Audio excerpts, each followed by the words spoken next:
Yeah, I can't talk now. Just tell me stuff upstairs. La la la la la. Everything will be alright.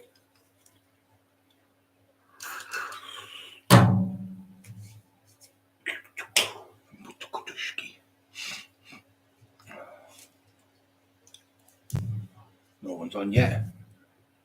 26, I thought it was 126 on there. It's fucking the clock going round. The clock going on and the clock going round. Wheels on the clock go round and round, round and round. Round and round. My nose is still a little bit runny. I'll tell you what. It's an ear infection. I've got under eye infection, he said, doctor. He said, them things you've got are no good. So come round now. And he gave me a prescription for antibiotic ones. He says, because they won't work. He says, they're just for your eyes have inflamed both your eyes. He said, your ears. He said, so you've got an infection. So have you been taking loads of them drops on your eyes? He said, that's why your eyes are red raw. You said your eyes are bad because you've took too much of their medications, like any medication. So I didn't, and all that stuff on my throat. That's what I'm coughing up, he said. So he said, it's in your ears as well. So it's an infection you've got. And I said, I've been going to some meds and that's what give me. He said, yeah, they do. Piece of topic talk, just been on about you today, mate. Another great lad who knows about that scruffy cunt, tinfoil. All the shit he caused him. All the lies he makes up. So there's a video on with Carol Edwards talking about with Emma at Chris New Year, I think it is, talking about what happened, and she comes out, tears in your eyes when you watch it. The things that ladies had to go through with her family and her kids because that scumbag was told, no, we don't want to do the book on Lee Duffy. We don't want any money off you. I said, I'll give you so much money, same shit, he scared everyone, give no one nothing. So all the Peter Larty he's ripped off. Richie Horsley, $4, Popo Rich said, did about $4 or $5 for me. He said, I've had £100 in 5 years of him. Big Billy Tobin in Philly, they've had nothing. Mick Sorby, $2, they've had nothing. I think they did $2 as well. They've been ripped. Marty Joseph Turner, 78-year-old, bullying him and threatening him and all sorts. Did his book. He'd written that book himself 10 years before he even knew that daft cunt.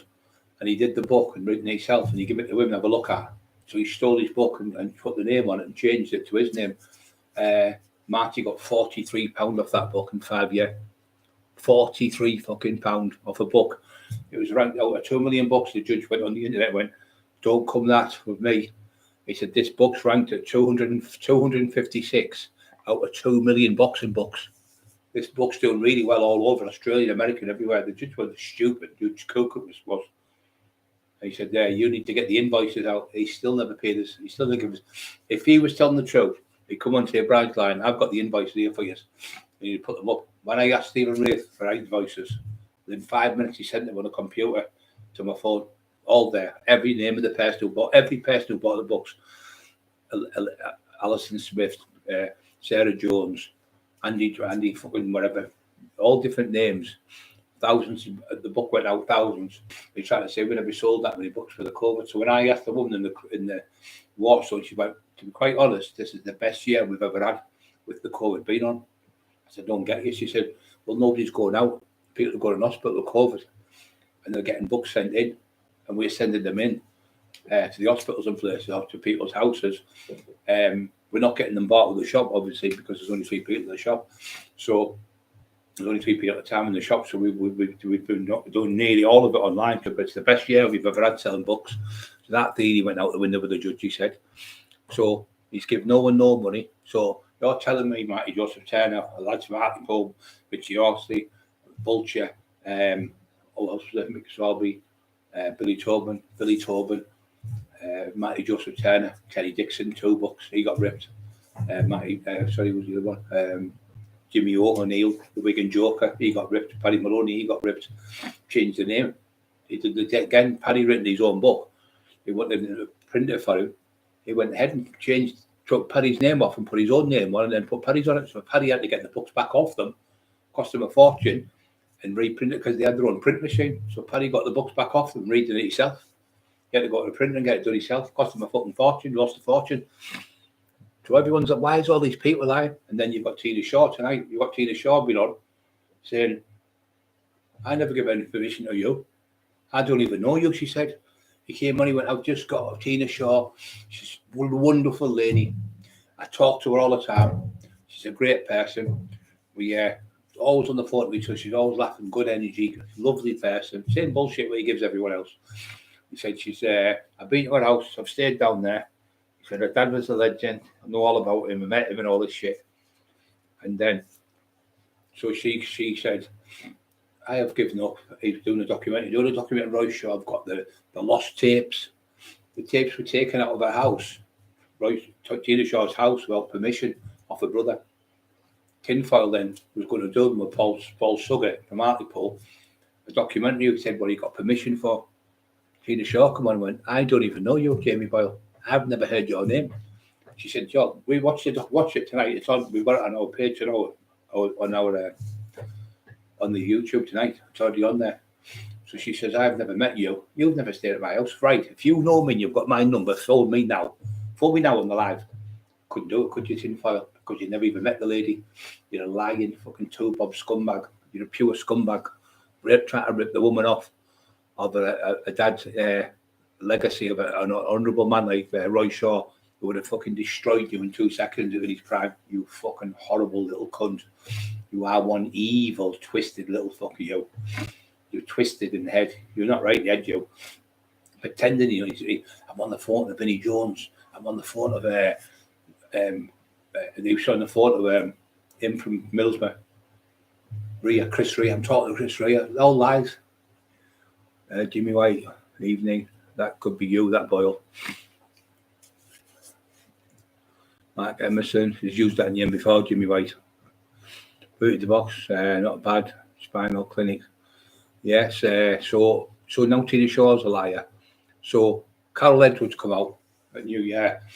I didn't give it. He said I got permission to do the documentary, and the whole family. He's written in the book. So I got permission. I went and seen all the family members. No, you went to see Laurie Duffy, who was dying of cancer, and he begged you. He was a Christian, Laurie, and he went around and saved loads of people from being used to be a bit in and out of jail all the time. He changed his life around to the Lord Jesus Christ, and he helped loads of people in South Bank and in the area turn their lives around. And he asked you as a favour. He said, "Look, if you look," he said, "I'm a Christian, but Boyle's got a tattoo on it as a Catholic, you know, like a Celtic fucking thing, as if he's a Christian." Full of shit. So he said, don't do the book of me, brother, because the last book he did was all just made up lies. You've never even knew my book. So my brother, you ain't even around in them days. So he said, I'm asking you as a Christian anyway. You put a big piece. I'm going to put it up today. I'm going to put it up so you can read it and see what this low-life scumbag done to this man who was dying of cancer. And later on, a few weeks later, Laurie died of cancer. The fucking stress and everything with all the shit with him. He said, you've written books before, but I'll get Emma to put it. I think Emma's got it on our thing. I think it's on. I'll get it on tonight for you. And you can hear him. You can see what he reads what he said. Please don't do any more books. It's upsetting the family. We've still got daughters and mum and dad and brothers and sisters, and it's affecting the family and their cousins and nephews and things. He said, you're putting things in there and that weren't even true, making anything up just to. He said, all you're doing this for, Mr. Boyle, is make more money for yourself. It's all about the money with you. And he trusted him. This was the man who was dying of cancer. He only had a few weeks to live. So then he said, then he went to see Terry Dicko and Rob Suggett, Middlesbrough lads, top lads. But my name's Jamie Boyle. He said, I've just been given consent of Laurie Duffy and Carol Duffy that I can go ahead to do the book, but they've said, come and see yous to get the input. So they started telling them all the stories about it. Next minute, she was getting threatened by Terry Dicko because he had the page. Tinfoil had my page. Richie Horsley, Mick Sorby's had all the pages because he was selling the books. He was admin of all our pages. So he's pretending that he said to Carol, it's me, Terry Dicko. How dare you say no to Jamie Boyle? How dare you? It was him talking about himself, pretending to be Terry, to get Terry in trouble. I'm going to double barrel you, he said to her. I'll double barrel you in the next book I do. So Carol is on. You can see her. You see Duffy on. It's on about 3 hours with Emma last night. It's on now. So you can see it. My nose is running. Sorry. And he said he got permission of Carol. So then he did another one. He started doing another one. He said, I've got permission to Stewie Armstrong. I think it was Stewie Armstrong, documentary maker, boxing enthusiast and bare knuckle fighter. So he was doing a documentary, and it was about Lee Duffy. So he said, anyway, so Stewie, being a gentleman, because he is a gentleman, contacted her and said, thanks for giving the content, thanks for giving us the content, thank you for giving us the stories, and thank you for giving the permission for us to go ahead with the documentary. He said, I haven't give you any permission. Where have you got this from? Well, Jamie's told me you've given the permission and you've signed it, whatever. So he must have forged Carol's name, give it to Stewie. So Stewie fucking went on the computer where it was in his house and seen him calling Carol, pretend to be Terry. Found banged her right, got him, called her all these names, you know, an old slapper, you're this, you're that, you're that. One of many and all that, calling all these names. Even you don't ever fucking come near me and get the fuck away from me. Threw him away. And contacted the lad who was doing the documentary and pulled the plug on it, stopped it, the same as Roy Shaw's. So when I phoned Paul Suggett, I said, do you know that Roy Shaw's, these tape recordings are stolen out of Tina Shaw's house? They're on about getting the police involved, and they have the right to because they're just normal people. But I'll get sorted and I'll get them back to you. He said, but I haven't got them. He said, he's saying he's got them, but I don't even think he's got them. So I think he was going to go ahead pretending he had them and just make a lot of lies out like he's done with all the other books. So this is what this man goes. So I'm trying to say to people out here tonight, how many more people have got to come forward before people believe the truth? Terry Dicko, Kevin Kilty, Martin Joseph Turner, Dale Brendan Hyde, Mick Sorby, Billy Tobin, Philly Tobin, Richie Horsley, Kevin Kilty's son, Terry Dicko's son, Terry Dicko's nephew.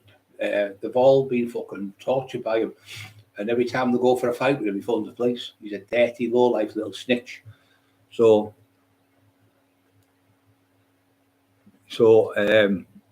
no, I'm not going to forget him, Peter. It's not to do with that. It's to do with other people from all over the country. This is for people out there that he's had over and over anyone else fucking getting ripped off no more. 65 people I'm watching, so they must be interested. So the thing is, it's sorry for you saying, "Oh, forget about it." You haven't been tortured for 6 years. You haven't had your windows put through. You haven't had your fucking wife threatened to be raped. You haven't seen your wife petrified, screaming in the bedroom and having terror dreams. You haven't seen your wife fucking screaming at the lads who tried to rape her 10 years ago. Tinfoil sent the pictures of them at Saturday morning, screaming like a lunatic in the bedroom. Had to calm her down. Took me about 3 days. You haven't seen the fear in Pub Bobby's face, having to walk the streets at 3 and 4 in the morning, thinking people are coming in the house to rape them and smash the house up. You haven't got a clue what's going on. This fucking scumbag needs to be brought out in the open for everyone to see what a scumbag he is. He's been doing this for about 20 years, all over the estates. None of his family members will let him in the house. None of the family members will let the kids go near him. None of the people at school would let the kid go to the friends go to his house because they knew where he was. No, you're not going to his house. Get away from him. Don't never go to his house. You telling the young lads, keep away from him. We all know, we see. So the thing is, he's done this. Like I say to Carol, poor Carol was been 6 years. She got it. 6 years. Got it for sticking up for Lee Duffy. She's the mother of his children. And this scumbag thinks he can come in and just do what he wants to people. And he said, how dare you call my books? How dare you call my books? She's the mother of his fucking kids. And you went on and you started calling his mum and dad on the fucking Sean Atwood show. We were dead and buried in the grave, calling them names, but they've still got grandkids. They've still got grandkids and great grandkids, and still got the daughters. They've got great grandkids. So making all these lies up about Lee, saying he was doing all these disgusting things to people, all made lies just so he can sell books. Pulled Allo, tortured Allo, stabbed him 7 times. He said he never stabbed him 7 times. He stabbed him once, and it was a street fight went wrong. He makes out that Allo went out deliberately with a knife and a load of lads and attacked Lee. It never was like that at all. Absolute lies. You just make lies up tinfoil. You're the biggest liar on this fucking planet. No one likes you.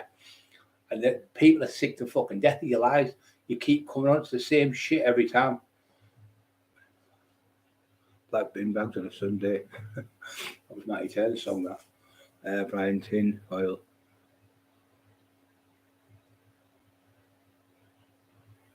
I can't see, mate.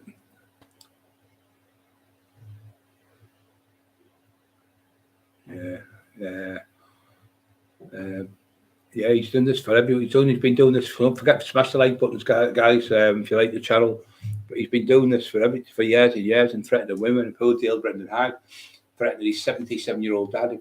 I'm going to shit and piss on your dad's grave. I'm not going to shit and piss on your grave. And when your dad dies, I'm going to do the same to him. I'm going to bum your dog, and I'm going to rape your dad when you die. That was dying of cancer. Fucking disgusted. He tortured him for 3 full years. 3 years he tortured him. The things he was saying to him was just, I can't even put the words on here to tell you how bad it was. It's that embarrassing. It's fucking disgusting. Normal people don't talk this way. This man is definitely sectioned. He needs putting in a nut out and get help.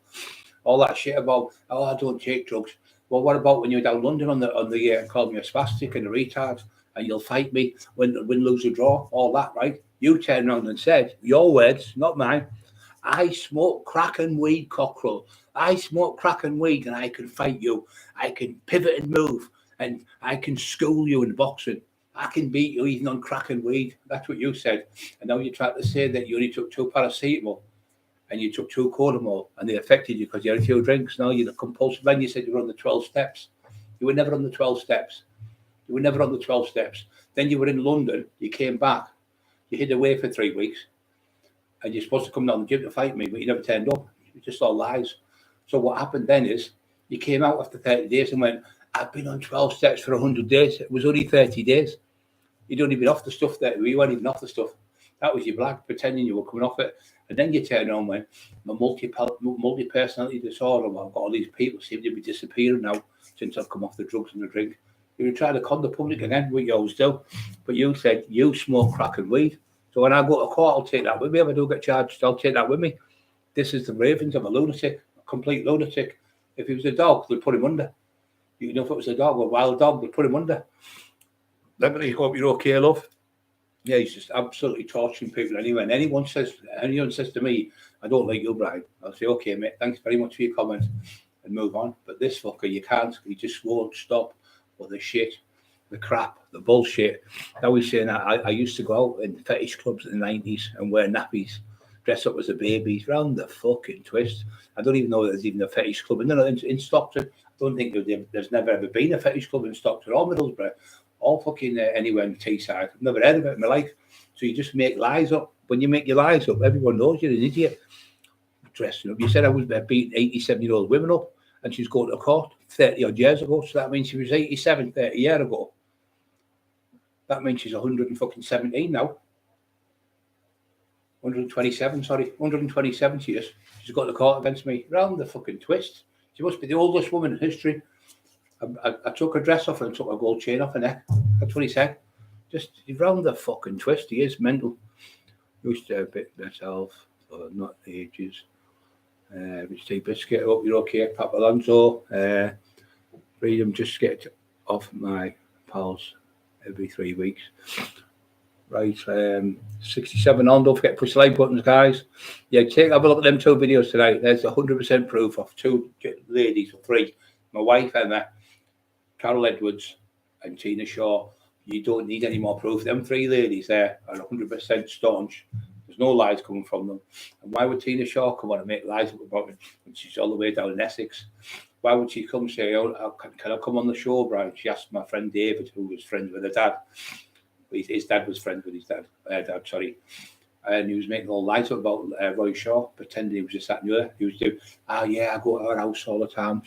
We go on the drink. I've stayed at her house many a times. We're on the phone all the time. She went, I've never fucking heard of you in my life. We've got to watch it. Little proof what I'm saying to you. So why I'm trying to say is, why is people from one end of the Newcastle to Sunderland to Middlesbrough to South Bank, Grangetown, Redcar, why are all these people done books with him all over the country? The Wigan joker from Wigan, Jimmy, great lad, ripped him off, never paid him a penny. Even Paul Sykes, I can't stand what he did, but he ripped his sister off. He's supposed to give her 50% of the book. He gave her nothing. The Duffy family said he gave money to the Duffy family. He didn't give a penny to the Duffy family. He gave nothing to the Duffy family. absolute lies. And all the charities he said, I'll give £10,000 and £15,000. You know, you didn't. You give £9 a month to a church 2 months in a row, and then you fell out the man because the man was praying for me outside my house. You get £9 you got, and you give another charity, you give £6. The Bradley Launders, whatever it's called, young kid who died with the ball dead from Sunderland. You pretended you were giving charity that every week. You give £6 1 week. That's all you did. You're a bogus, phony, little horrible man. And as soon as everything hits the shit, he's been reporting me to YouTube for days and days. Apart I had to stop. 10 followers.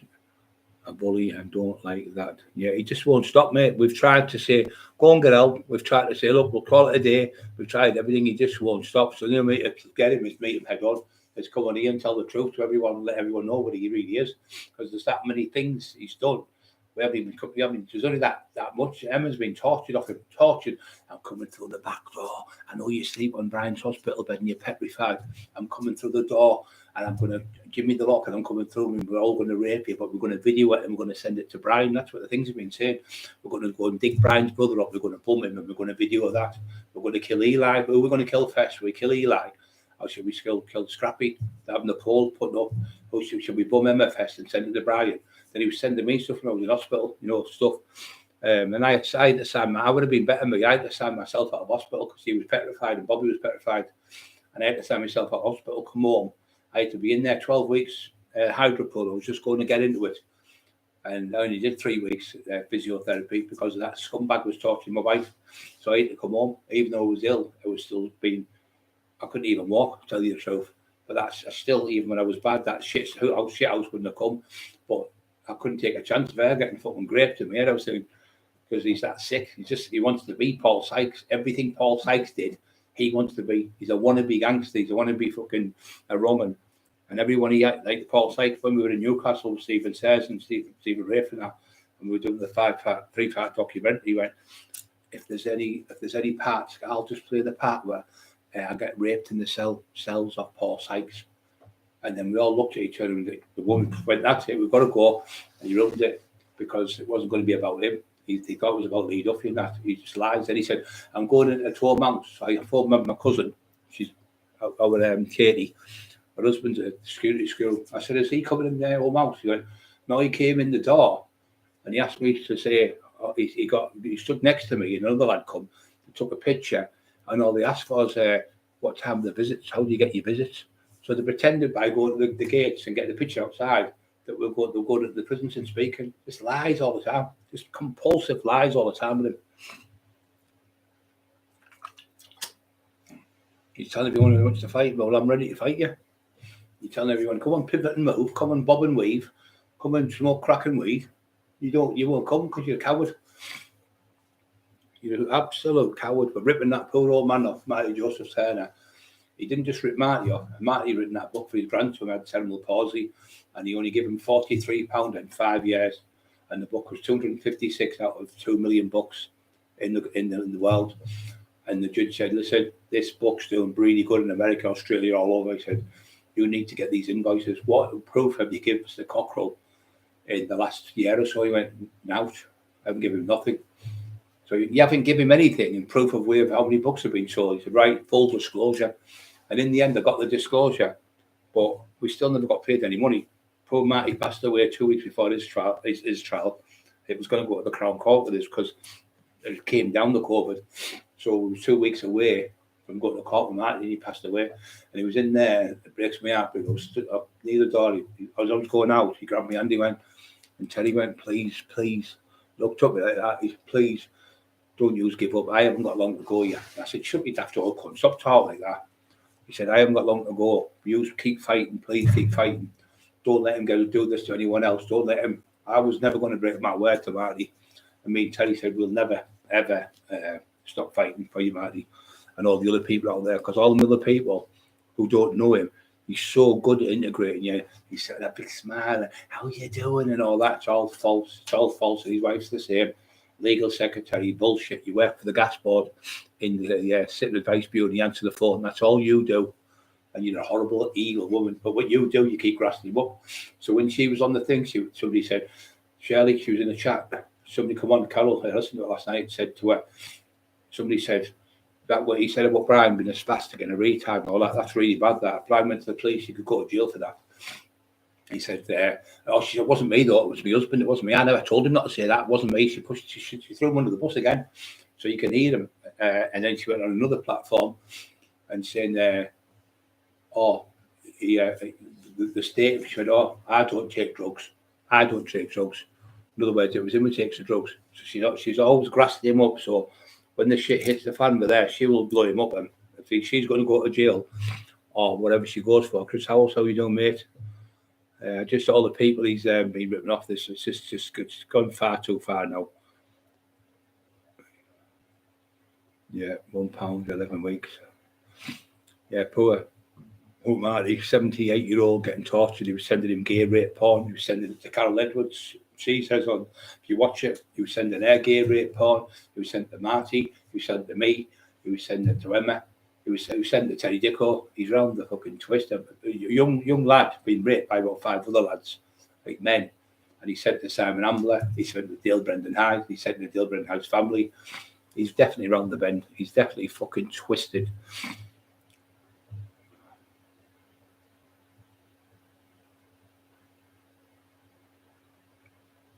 What he did to Marty alone did one in jail time, yeah, and to his 85 and 87-year-old sisters, one in Australia and one in Canada, no, one in Australia and one in America. He was phoning them because he cloned Marty's phone. He borrowed the phone. He went to see Sean Atwood. Can I borrow your phone to download some stuff? So he sent all the messages and everything straight to Shelley. She got the lot. And then when he came on telling the truth about it, he uses it later on to blackmail you. You don't do this, I've got the information, what you said about this, I've got that. He's a horrible, horrible cunt. And he blackmails people to do things. He's just fucking vile. Every time he gets a phone call, he goes, what are you doing recording people on the phone? He went, oh, just in case they say out, I've got them on the phone. If he calls him, I can go and tell him he said it. If they don't believe me, I can let them listen to it. And then that's what this woman said. She said, I went to school, and she said, in school, they used to say, I gave him a Tommy and say to Tommy, Tommy's just been calling you to Johnny. And then say to Johnny, Tommy, Johnny's calling Tommy, Tommy's calling Johnny, and they'd have a fight and go, he, sitting there laughing and causing the hit mayhem. And that's why the mum and dad, they kicked him out of the house, they threw him out of the house, they had enough of him. People coming for debts, people coming for drugs he had to pay for, people coming for fucking, he was selling that shit all over the estates. The big lads chucked him off the estate, and then he went to Colby Young and Kev Robson. He kicked him off the estate. Colby Young, Hamilton got kicked out of. Then he went there. Brambles Farm, he got kicked out. Then he started going out of Middlesbrough after that. He started going out the areas. He went to Lingdale, Loftus. So that was like North Yorkshire police.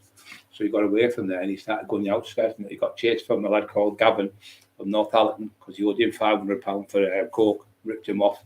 And he was threatening him with me. He was pretending he was our Jamie, my brother. So when I met this Gavin lad, he went, I never told you your Jamie. I went, oh, Jamie works in London.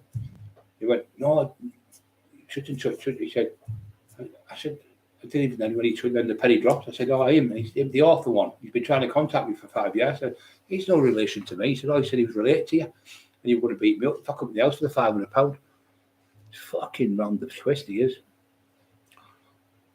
Yeah, proper wrong ones. I mean, all these people from everywhere, they're all over the country. Multitude of people, all the same MO.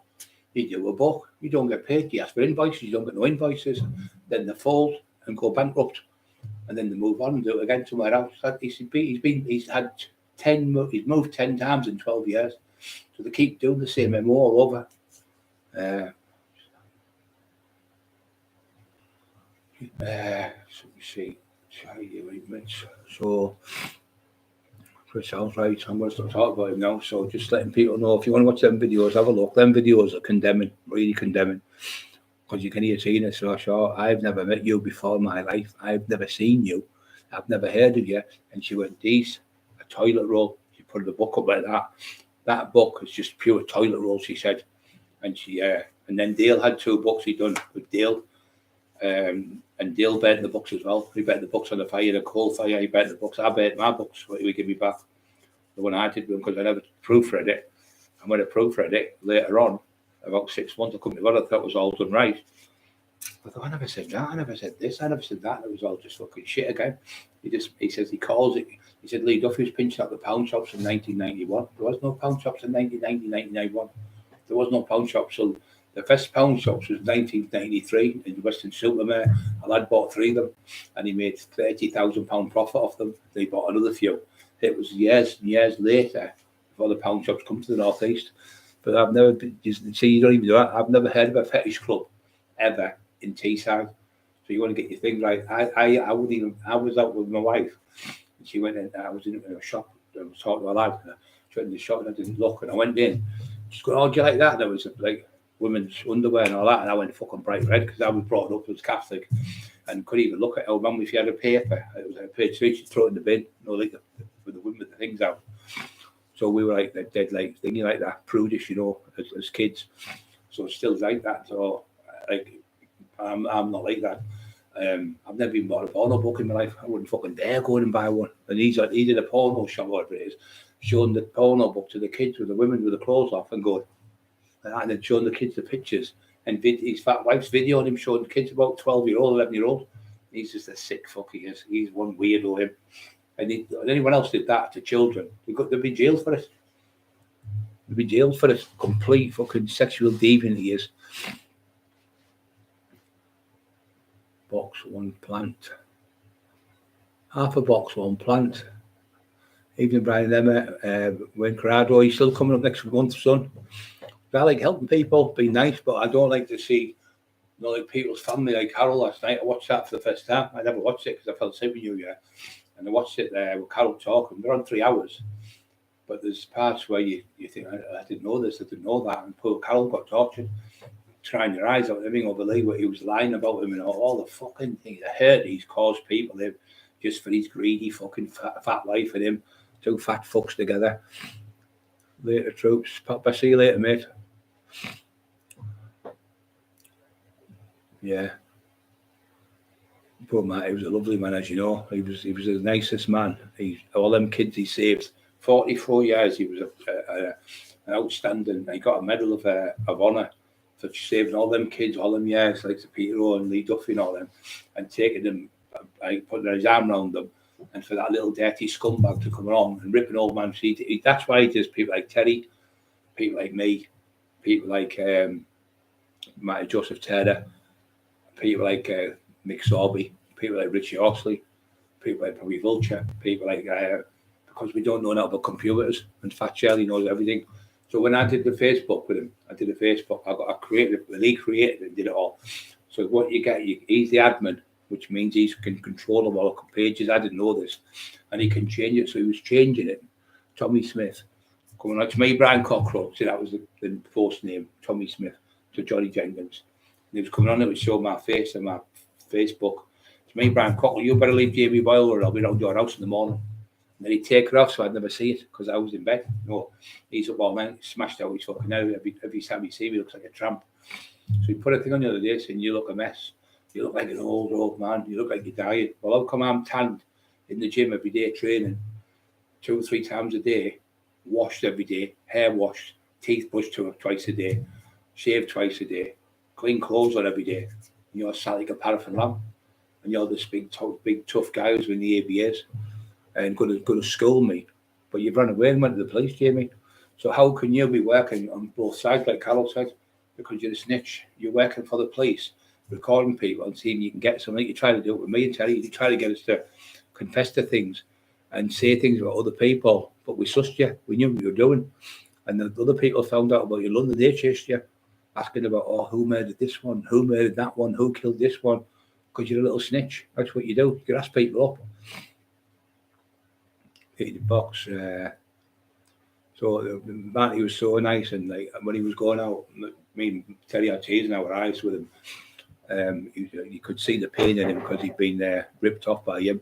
It took me 10 years to write that book, Brian. No, sorry, it took me 2 years to write the book, and I put it in the vault. So when he went to court, he thought he was a clever cunt. He went, I read the book for him. It was me who did it, and so he said, "No, you didn't, Your Honour. The book's in Barclays Bank. It's been in there for 10 years. So how could he have got the book off me? He got a transcript off me, and he had a look at it, and the book's there. And word for word, the book isn't the same as what's in the bank what I've got. So he's done my book and put Lee Duffy and other people in it, which I never put in. This was what fucked him, you see. So the book was in the bank 10 years before it. So when they got the book and looked at it, went, it's a totally different book. Mr. Joseph Taylor's telling the truth, and that's when the judge said, award him the book back, give me his book back, give him all the he still didn't give me his fucking recordings and everything back. He's just a horrible, jealous little fucker. He sat there with his fat fuck now, raging because Carol's on, Emma's on, Tina Shaw's all in the same night, all destroying you, and no one's gonna believe a word. Nobody believes you anyway in Middlesbrough. But just people outside the area, you're trying to get down to London and places, and I'm going away after the BBC and that. So you're not going to be going down out. You're finished. When you did them videos down London, calling people spackers and retards, that's what gets people's goals. So when people are poorly, who've been legendary fighters, want to fight them, and they're poorly in a wheelchair, paralysed, and then I'm coming out of the wheelchair, I went, right, I accept your challenge, and then you run away and get the place on me. That's what you call a coward, like Sykes was. He wouldn't fight me. He'd rather give me the 20 grand of the elephants back. I took back off him, and he also took £1,200 off him twice. I went to fight Sykes, and twice he bottled it, and twice I got fucking money off him. Me and Garside went, and Terry Rich, and took money off him, and I went another time and took 2 jade elephants off him, and he wouldn't fight me. Both times he wouldn't fight me. Hardest fucking prisoner. The hardest prisoner with the little boys when he was raping them all and sexually abusing them all, and his own sister and having sex with 13, 14-year-olds and putting in his book, I love schoolgirls. Fucking sick or 33-year-old man having sex with 13 and 14-year-old kid. And I went, well, they'll give consent. It's legal. No, it isn't. It's only legal if you're over 16, you give consent. That's rape. Statutory rape, it's called. In America, I don't know what it's called. It's the same thing, but it's against the law. But he thinks it's great. He likes all that pervy, disgusting thing. Right, there's Mick Sorby, Phil Tobin, Algie here. They all got ripped off, mate. They've all been ripped off. I've been for Billy's just died. Billy Tobin. He died about 2 weeks ago. I got a message off his brother, Philip, I think it was. I said, I'm really sorry to hear what's happened. But they've all been ripped off. And he was going to do one with Vulture, and Vulture sussed him out and fucking chased him out of Hartlepool. Don't ever come back here, you daft little cunt, he said to him. Scruffy little fucking earworm. You're in people's worms like an ear. And he said to Richie said, I really believed him. And I said, you know what, Richie? I never talked to Richie, but I hadn't seen him for ages. But I said on the thing, on the podcast like I'm doing now, I believed him as well, Richie, because he's so convincing. Because you think he's just a little divvy, which he is a little divvy. But he's so sneaky in his mind, a horrible little sneak, dirty sneak. Honestly, he'll go and do something and get you the blame for it. Honest, horrible. He's just a fucking junkie. That's all he is. A little bum, bumming off the streets, bumming off the door. Bumming off the door, and he's selling books. How can you be selling books and working as a tea boy and his wife's working on family credits and they're still selling books and nothing's happened to them? Because you work with the police.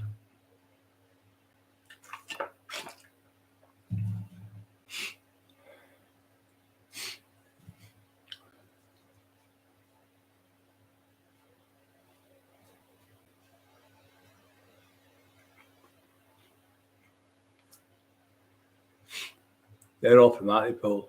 Algiers, there's the other is. He died, the other is. Alan is, he was called. Alan is died. He lives around the corner from me in near Bob Braun, near the Hart Road School, Alan.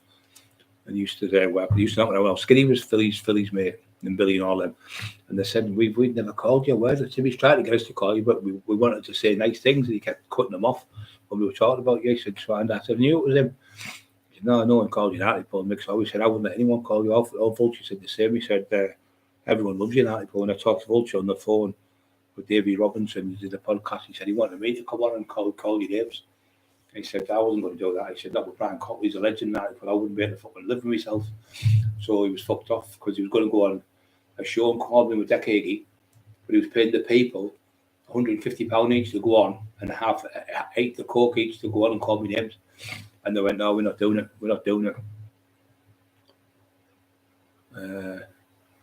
Yeah, he's just horrible. He's just horrible. He's just evil through and through. He is. He's fucking horrible. He's been doing this for years all over the council estates. But he's chased, right, I say, from me. He even got chased out of that. He even got chased out of fucking Newcastle. He was only there about 2 months. He got kicked out. He got back to Newcastle. I was cutting his nose and everything. And he keeps lying all the time about people coming. I've never carried a knife in my life. They're my fucking weapons. I don't need a knife. I've been his and threatened his 10-year-old son with a knife. Then he was 12-year-old. Then he was 16-year-old. Then it was 3 kids. Because he's on that shite, he can't remember what fucking day it is. My memory's fucking shit up. You all know that. I remember everything when I'm telling stories. I go through everything. It's always the same. But if I tell you something, it doesn't change. But this changes all the time. But you said, I smoke crack and weed, meaning you. And you could fight me and scold me. And you've got to pivot and move, bob and weave. What you done is you hid in the bedroom for 3 weeks. Cheltenham's a racecourse, isn't it? I've been down that far. I've done Thirsk racecourse, and I did York, and I did another one, Redcar. I did that quite a lot. I used to look after the horses. I used to do the cars when I was only about 17, 18 when I first went to Redcar to get some money for training and stuff. And it was good because I worked on there. Then I got a job in the gym for 25 quid a week. Then I got a job in the second-hand shop. I used to help him move the furniture, lads, and I get like 20 quid a week off him just because I was next door. I used to do the videos. I used to get £1 an hour, and I used to work with him as well. So I had 4 or 5 jobs, running all over doing stuff. But when you're younger, you can do it. I was just on a pedal bike, and I jumped in the back of the van with him, and we're going to do a job here, there, and everywhere, and helping with the furniture. One day, this old woman come round. This was in Station Road where I had the fight with Lee Duffy. And his woman came in, she went, could you give me £5,000 for this clock? And he said, there's something not right with this. So she said, he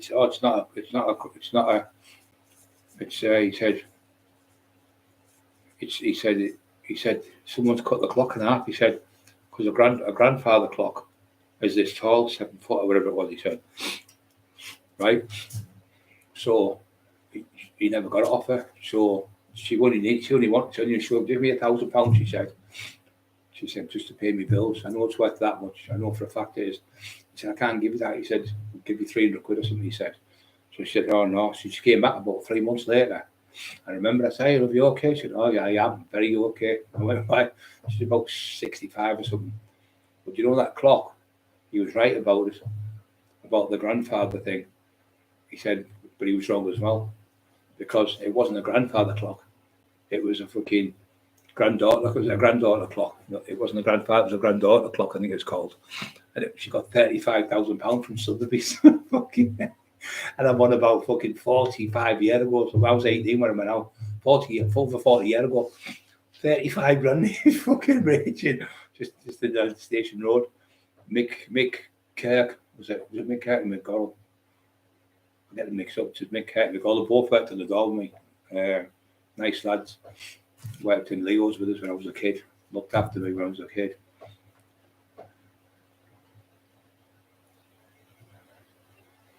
Oh, was it you told us that? Yeah, it was you, Rock. It was you. I knew it was something from article, sorry. But somebody else has told me as well.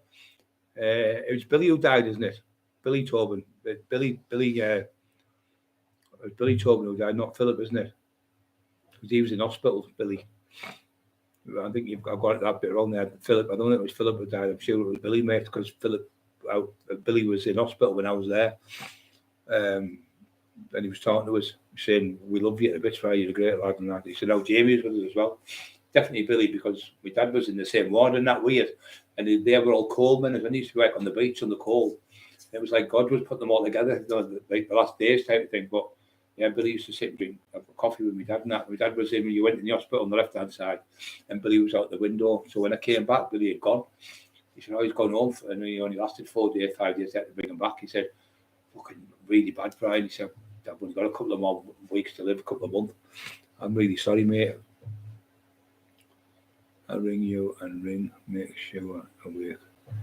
My eyes stinging like fuck, but yeah, putting the wrong fucking stuff in my eyes. That's why my eyes are stinging, but they've gone down compared to yesterday. And my nose, he said, because you didn't take that many drops, it goes into your sinuses and it can make your ears bad and everything. So that's why my nose is not run tonight as much, because I've not been putting that fucking drops in my eyes. He said they're only to sharpen your eyes if your eyes are gritty, or if your eyes are if you've got like blurry vision, they're just to clean your eyes, like, you know, you become clean, but they're not for infections. They're also, you've got an ear infection and an eye infection through the ear infection. So, and then with rubbing them, he said it makes them 10 times worse. Never, somebody said to me, a doctor, never put nothing smaller than your elbow in your eye. That meaning don't touch your hands with your fingers. Yeah, it was Billy that passed away. Jamie said, I think, as well. Good track racing. So the fucking all my uncles and all that, they were all racing. They were all into the racing and that stuff. So when we worked on the door, the Red Cat was quite good. It was like everyone used to get ready for, like, say, the Friday night, and you'd all be done with all the hair, all the women in their 40s, all the nice high heel shoes and little skirts and all that, and nice jackets and stuff. Fair jacket with brooches on. They used to look like that. They all were the same. And then the husband would be out with a pair of jeans or a suit and tie, all smart. And you go to like the workman's club, the social club, and it was dead cheap, you know, cheap as chips compared to the clubs on the town. And people would go in there and they'd play snooker, and then they'd have a do-on where people would dance and music would be on, or there'd be a band on or a singer on. And they'd be, hi Tom, hi Johnny, you all right? And they all had their own seats. That'll be Mary and Tom's, that'll be Johnny and Lisa's, that'll be, they've been there for 30, 40 years, the same seats. No one goes in their seats, you see. And I sat down, he said, I said, your name on it? He went, yeah, it is. And it was a tanker on the wall, it said his name on it. I went, he's about 70-year-old. I went, go on, I'll let you in there. Do you want to get in? He went, go on there. Just the old bloke, he was at El Tam and that's mate. But yeah, it was good. I used to have a bit of crack in there, not that crack, you know, talking crack. And I used to just listen to them all, them tell the stories, and that was good. But it used to do me head in was the smoke, because you'd go in there with like a white top on, and you come out and it'd be yellow, fucking yellow. And you worked on the door, you used to have a white shirt, and you used to have a black coat, and a dicky ball, and you stand there and you come out, all your colour was all yellow and brown. So I used to take it out as soon as I got home, put it in salty water and soap on the collars of it, leave it in the bath, and then I get a bath first, then you put it in and leave it there for an hour or so, and then wash it and then do the collars and the cuffs. And then I used to add this little thing where you pull it around like that, and it was like a little fire on the wall. You pull up the cord and the fire come, electric fire. They were quite dear, and I used to leave it on there. I'd wash one shirt for one night, wear it, and then the next night I'd come up and do the next one. So I used to do it like Monday, Tuesday, Thursday, Friday, Saturday, yeah. Monday, no, so I didn't do some Tuesday, so I did what night did I do? Thursday, Friday. Yeah, Monday, Thursday, Friday, Saturday, yeah. Monday, Thursday, Friday, Saturday, 4 days. So the other days I would be working, doing little jobs. Well, Tommy was a mechanic, I used to help him, get a $5 off him a day just for doing 3 or 4 hours work with him. And it all went towards my training. And I just used to eat. Just eat all the time, train, sleep, repeat. They've done me on there, a few videos, training videos. And I used to just stay in and just go biking, do a 10 mile, 15, 20 mile biking on the night. That kept me abs really hard. I had a 6-pack, I had about 8% body fat. And I competed in the Mr. England, and I come 5th out of 7 bodybuilders for the best in England in Gateshead Stadium. We've got over 1,000 people were there, where cameras were all there and everything. But it was really, it was good, you know, just to compete, to be on stage, to say I've done it. So you get loads of people saying, I'm going to do it one day, I'm going to never do it. And then later on, they're like fucking 78-year-old, and I wish I had competed now. Like the videos I kept, I should have kept all the other ones when I was stronger and I was younger. But when I was younger, we didn't have cameras. That was like a lad who flat, he had that camera in like 1999 or 2001, that was. But I was stronger when I was like, say, 24 to about 34. So them videos, I was about 37, I think. Something like that.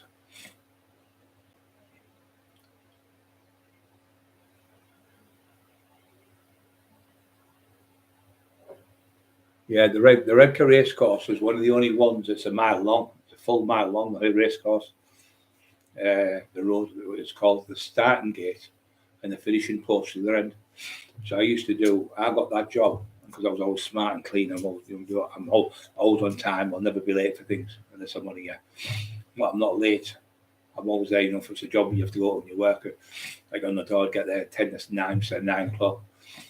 and I'd always be right and always clean. And I've always been the same. I was a kid, I always spotless my clothes. Never ever have things out of my shoes are always clean and polished and all that stuff. Never ever had a scruffy bedroom and everything's put in a row in my room, my shoes, me even my fucking aftershaves, everything's all in rows and stuff. Like military style it is. It's not OCD, it's just I like to become smarter. I like everything nice and I've got that'll be there, that'll be that side. So you keep putting them in the same position, everything's always there where you put it. That's where people come in, they'll put something somewhere. Where's that thing? And I always put it there, and then they don't put it in the same position every night. I'm a bit like fucking the penguin. The penguin was moved that way. Misery. The Rock got that one the other night. Rock got that as well. Rock's class, he is. He's beautiful. I love him. He gets loads of things right on you. Oh, sorry if I was shouting at anyone earlier about the thought. It's this fucking cunt. If he's had to go through what we've had to go through, guys, he'd make a saint fucking swear. He's fucking vile, the things he's done. Vile. Posting videos, Emma, 2 lads got Emma sexually abused her, got her, held her down, put their hands up, the dress and everything on the bed, and she somehow got away. One fell off the bed and she run down the stairs because she's strong as a fucking bull she is. And they sexually abused her, and he was sent, and he found out the names of them. And she went, "Do you know him there?" She said to him on the train, "He sexually abused me, and you've got in the book." She said he got done. He got done for rape, but it never went to court because they got out with a loophole because he said, when you were in the dark, which one was putting his hand up your skirt? And she said, "I don't know, both of them." And she said, because they both were doing it. And the smart fucking barrister went, but it was dark, they couldn't see, so we're going to have to acquit them. And they got acquitted for that, but it was going to trial before that happened. So because she couldn't say, she could have turned around and said it was him and lied, but she said, I didn't want to lie, because if I lied, they had all these people that watch you, like, body language, that I knew they would find out I was lying. She can't lie, like she's fucking useless. So she told the truth. And then the cop said, listen, when she phoned up and said, I've just been sexually abused, and they said the name, they went, who? And she went, such and such. Yeah, I'm coming now. So they come straight to her house, and they got straight away on the phone that they can find you in seconds. Went to the house, and when they got there, they opened the door, Emma, we know you didn't open this door now, blah, and they made her open the door.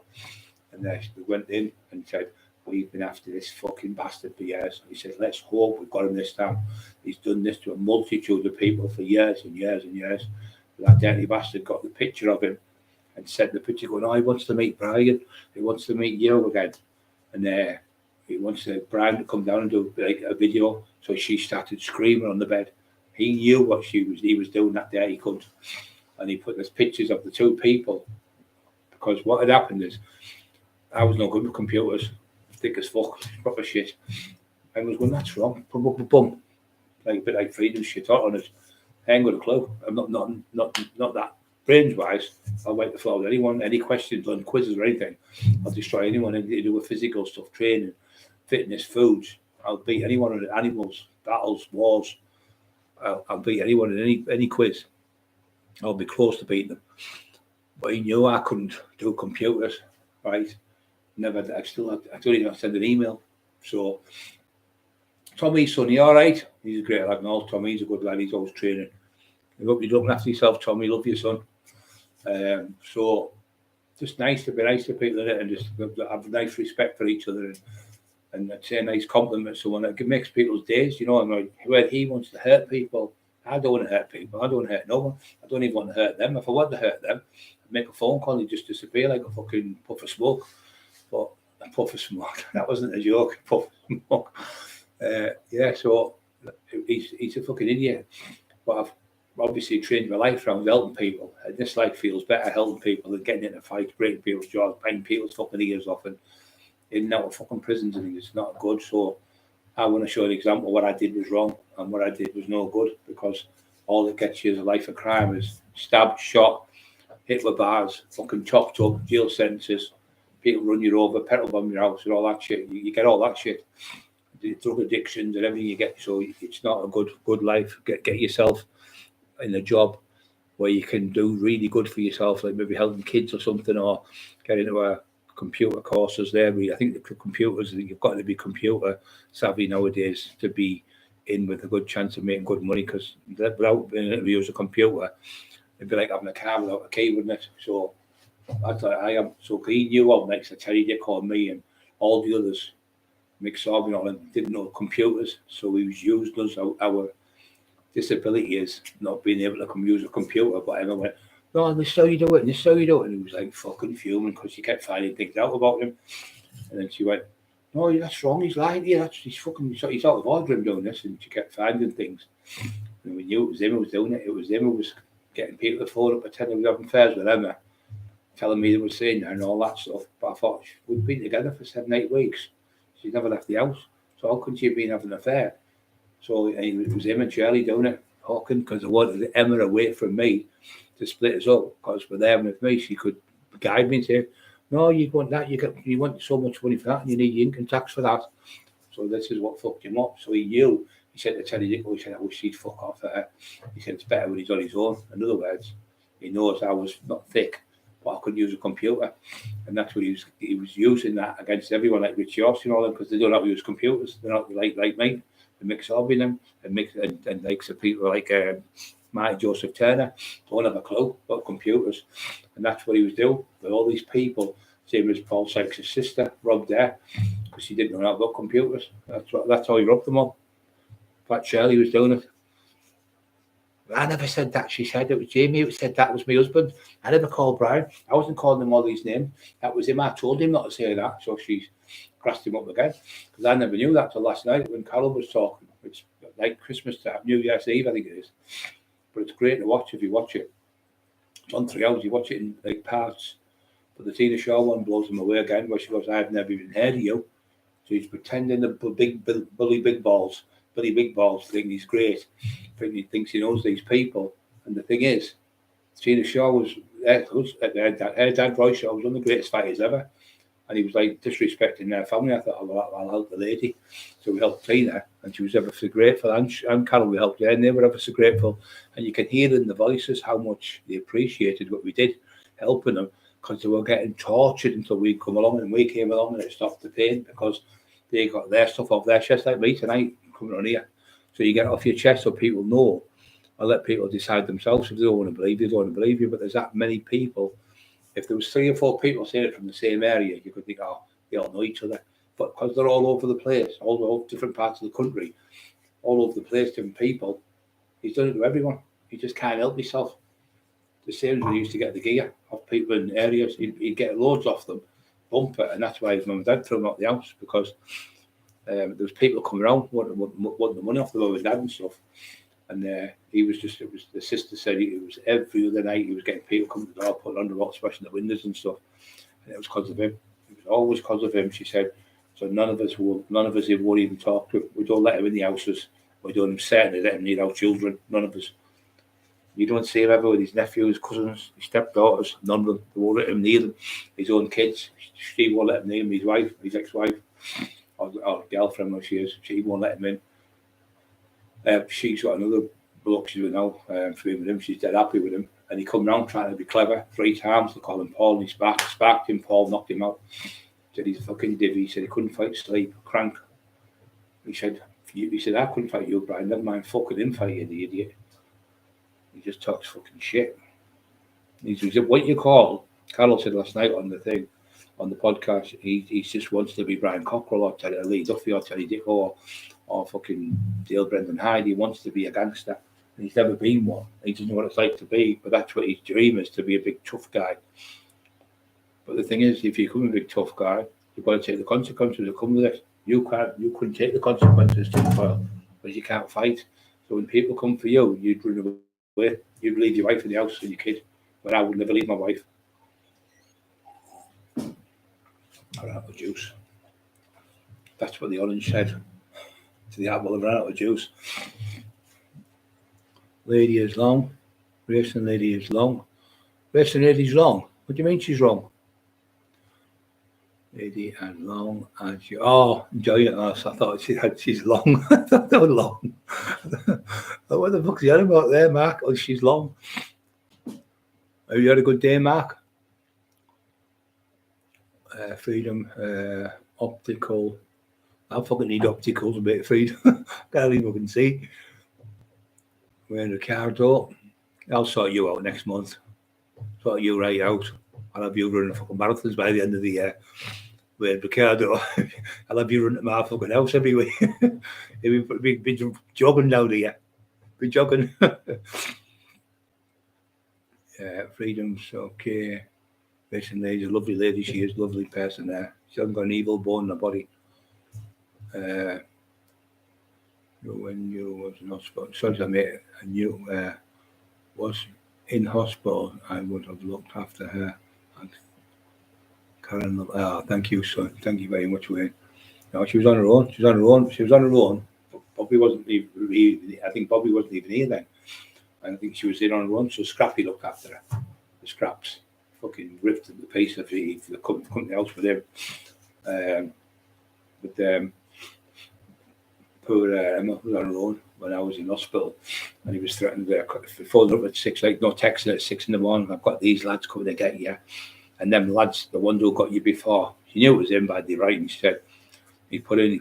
He said he never told me. She kept hiding it all. And one night somebody said, "Well, lads, that's bad," because it was like Little Evo, South Bank, Darren Hugh, great lad, Tina Shaw come, Carol Edwards, my sister, and my niece come. They let them in the hospital. We went down where the vending machine were having coffee. There was another lad, what was he called? He worked on the door with I can't his name now. John Pickard, lovely big lad, another great lad. He's the same, said he's fucking evil, Brian. He's horrible. So they were all there, and one said, and Tinfoil's nephew come, he went, "Are you, Brian?" He said, "Can I come forward and get a picture with you and get your signature in the book?" I said, "Oh, yeah, of course. Who are you, son?" He said, "You won't go mad, will you?" I went, "No, I won't go mad." I said, "Who are you?"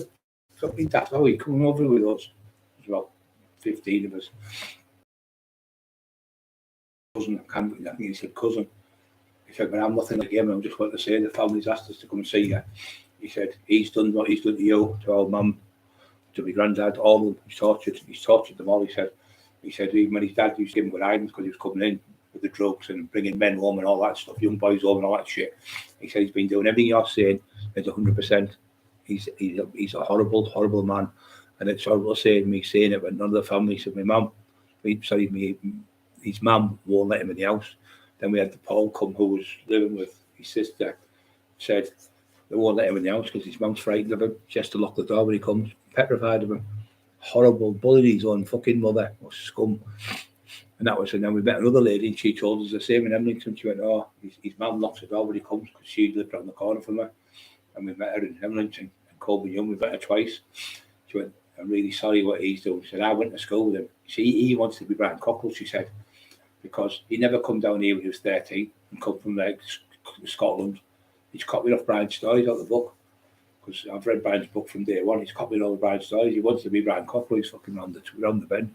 When we went to school, she said he was always horrible at school, always setting people up, always knocking around with the big lads who could fight and getting the little ones beat up and things like sweets took off them, the money took off him. Always been horrible. There was a lad there called Simon. Sorry, not Simon Amber, Simon and his dad. They came to a do, because when Tinfoil went to a do in Stokesley, when he got there, the travellers phoned the man up in the pub, says, "That Jamie there, we're coming down at 40, 50 and we're going to smash his fucking face in." And because I was on the door with him, "What do you want?" They all just walked away. We didn't all come down. They never come, only a couple come. And they walked away. They seen me, I seen them outside, but they walked off. And he got paid for that night. And then another time we went to another place for a do, and I did a speech about the army lads, and they were war heroes and stuff. And I said, "Look, people are going about Mike Tyson being a hero. Yeah, great. People are going about Arnold Schwarzenegger and this one and that one, this." I said, "But our real heroes are our servicemen and women who've been in Afghanistan and Iraq and give their lives and put their lives on the line for our country to give us liberty and freedom for us tonight to be here at a fantastic do." And I was on the stage. I was in the boxing ring in Bramston Hall. It's called fucking millionaires, all their big Rolls Royce and BMWs and Porsches and Ferraris and everything. And these people there were red generals with all the general badges on and the red stings. All the army lads were there. So one come over from him and went, "Hey, Bryce, you don't remember me?" He said, "You come round and give me a kick up the arse one day. I was only 16." He said, "And when you grabbed me by the throat and you picked me up and shook me, I was dangling with my legs." And he told me off for running my relations. He said, after that day, I went in the army. I shot myself. I went in the army, and he's a hero. You're all badges. I said, so he told the general was there. He was telling me, he said it was because of him. He frightened the life out of me because he was getting into drugs and all that shit. His relation asked me to go and grab him, give him a scare. So he said, I went in the army because I'm a hero now. I've saved this lad and I've done this and done that. And it was great to be there, to think. And that little screaming and shouting on the doorstep did him the world of good. He's about 50-year-old now, but he's got a life in the army, got a pension, all that obviously coming to him. But the thing was, if it wasn't for me telling him off that night, he wouldn't have been who he was. So I said, so they're the real heroes. And they're all clapping and I was getting out of the ring. And the generals come up and said, thank you so much for that. That was absolutely brilliant. Thank you so much for the regiment and on behalf. I said, just to say, can you army lads, all you, I want everyone you see, even the generals, I'm the boss tonight. He listened to the general, he was laughing. I went, come on up, stand up, all yous. Right, come to the ring. And anyway, took a bow. Everyone was like in the thing clapping. And everyone was happy in the place. It was great. And the general come over later on. He said to me, thanks for that. It was great. He said, we made our nights that really good. He said, great to see somebody respecting what we do. I said, of course, I always respect you. They're just sports heroes. You're real heroes, giving your life and for your country and to save us. Thank you so much to each and every one of you. I said to them. But so, isn't it? You think about it like, oh, Wayne Rooney scored a hat-trick. He's a hero. And you do all that shit. You think, he's only scored a goal. These others they've been in the fucking one. They've had a leg blown off, the arms blew off, and they're still fighting. They're proper heroes. Somebody runs in a house on fire, they're heroes as well. Like the firemen, the firewomen, they're heroes. Wayne Ricardo, I'm laughing. When you was in hospital, but yes. I need a coffee, no, I don't want a coffee. My as it is. Elton John, both being battered around the ring. Yeah, I'm not allowed to say the word tinfoil. I'm the only person in English cavalry. I can't get the word out now. The vocabulary, I'm not allowed to say the word tinfoil because it gives him fear, harm and distress. But what does my wife get when you send the pictures of people who tried to rape her? You fucking wrong. You've been outed well and truly. You've finished you now. You're completely on your hands and knees now. You're finished. And your police friends can't do fuck all because everything I've said is the truth. I've got all the videos to back them up. I've got the people. I've got the video recalls off here. I've got all the messages you've sent. I've got everything. So if the same it's malicious communication, everyone's got it all backed up. So everything I've been saying, we've set this up for weeks and weeks. We've got it all planned to come on and pull. He's been pulling the wool over people's eyes for years. So what I'm saying is, if there was like 2 or 3 people said, or 3 or 4 people in the same area, it'd be different. It's people from right around the country, all over, even in America, people come to in Australia, all over the people. They all know what he's doing. But what he did, Emma, was disgusting. How he did it with him, he was on the train. He said, "What's your worst fear?" She went, "Being in a fire and being somebody trying to sexually assault me or rape me." He told her the story. This is what he does. So he finds your weakness. He said, "Did it with Simon Amble?" He said, "What's your weakness?" He said, my pet hate. He said, "I don't like paedophiles." He said, "When I was a kid, I was in Borstles. I was getting raped off men in Borstles." So he had that on Simon. So when Simon come out and exposed him, said, Jamie wanted me to go to Brian's house and have a fight with him. And then he said, he's already threatened to burn Brian's house down with 2 lads. This was 4 years ago, this. He said, I said to Jamie, I can't work with you no more because I'm not that type of man. I'm going to have to tell these people it was me who phoned up and pretended to be. I was having an affair with Emma. And he come on, he did all the voices. But it was doing it. He said, when I was told, he said it was a joke. He said, between me, you and Jamie. He said it was just a joke to wind Emma up. But no, it wasn't. It was to try and get rid of Emma. You dirty, horrible cunt. Evil, twisted man you are. Yeah. Well, he found so because he found out what he'd done then, guys, he was going, I'm going to burn your house down. I'm going to bum your dog and I'm going to grape you. I know you're in in the back room with the door barricade, because she had a barricade herself with that door here, with chairs and tables against the door, barricade the front door, petrified in the house, and lived in there like that with a blanket on her, sitting on a certain at least little noise looking. and with the dogs petrified. And he said, I'm going to come in the back way, come up the back fence because no one can see us that way. Because he knew the layout in the house, you see. And he said, and the lads who tried to get you before were going to finish the job off, and then she went even worse. And that's when I got told there to come home there. They were saying, you can't go home, you can't go into an argument with me in the hospital. I just fucking refused to stay. So I went and got out.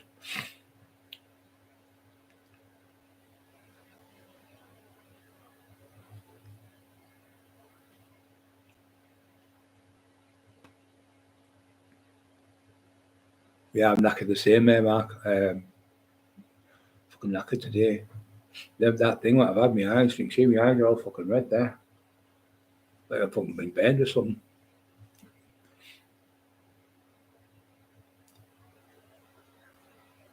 I want my lad to join the Navy. Yeah, good. You see the world in the Navy.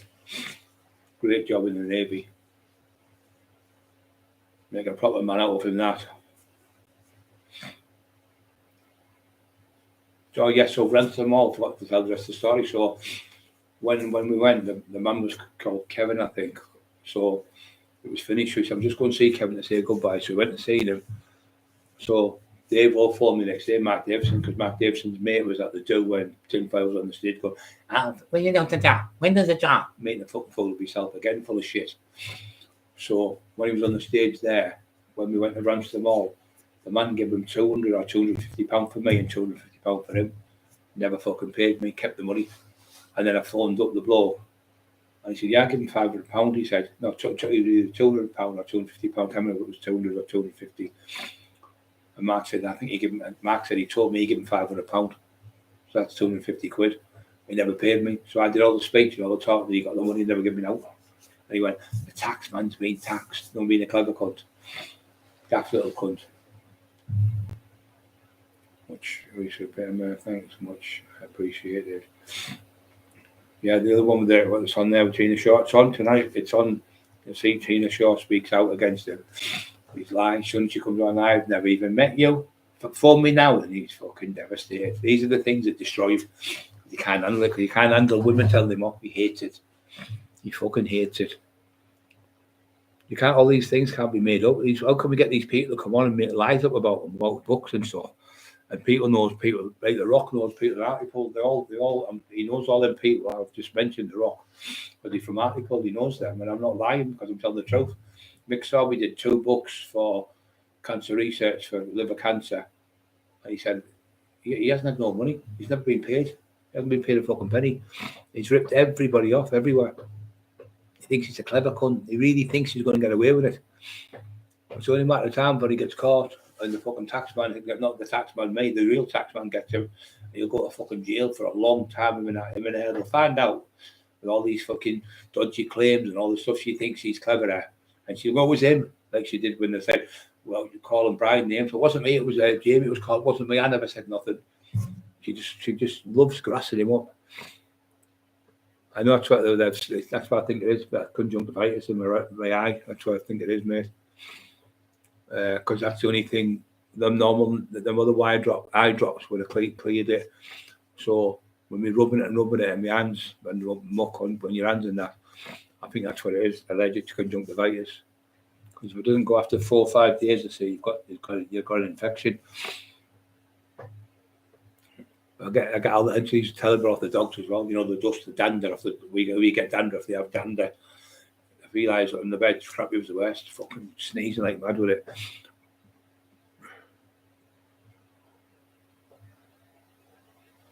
What's that? The stinging, and that one eye there's just watering all the time. This one, it looks like the way around, and it's this side, yeah. So that one there is watering all the time, and my nose was running like mad. But what he said, the doctor, he said, because you've been putting other eye drops in, all different types of eye drops, that's making your nose run.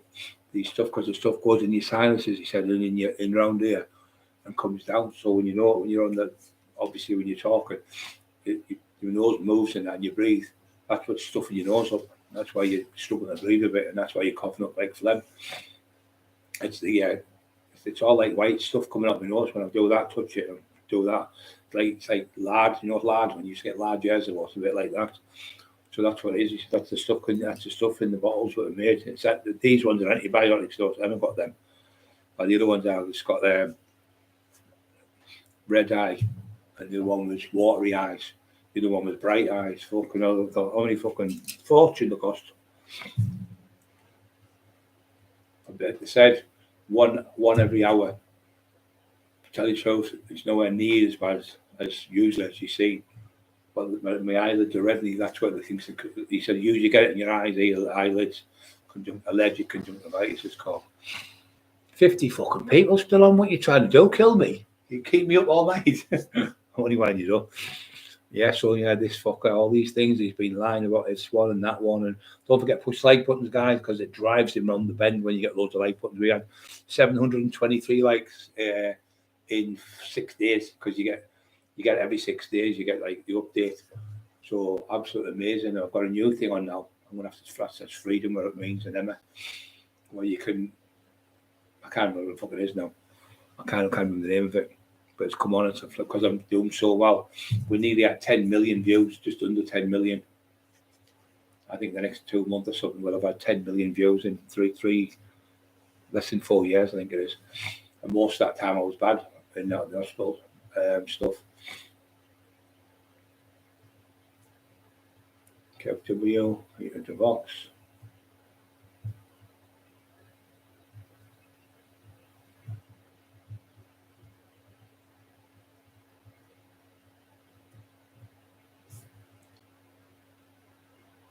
Tree pollen can be bad. Yeah, it's tree pollen's one of the worst things for me. But this is not tree pollen. This is definitely an infection in my eyes. He said. He thinks it's in your ears as well. So sunbeds can do it. When I go on a sunbed, my ears. If I go on like 10 times in a row, my ears start getting a bit gooey, noisy, and the wax, you get wax in your ear that builds wax up there. The ultraviolet sunlight builds wax in your ears, and then it goes gooey and sticks, and you can't fucking hear properly. And I've noticed I've been off balance for the last 4 or 5 days. I've been like walking, I've gone a little bit off balance a few times. He fell on the bed. I've hit the wall a few times, grabbed it. That's definitely an infection, yeah. Nose been running, I don't go far. Yeah. I fucking ran after my nose, I couldn't catch it. Couldn't catch a cold. So yeah, more fucking shite coming out of him.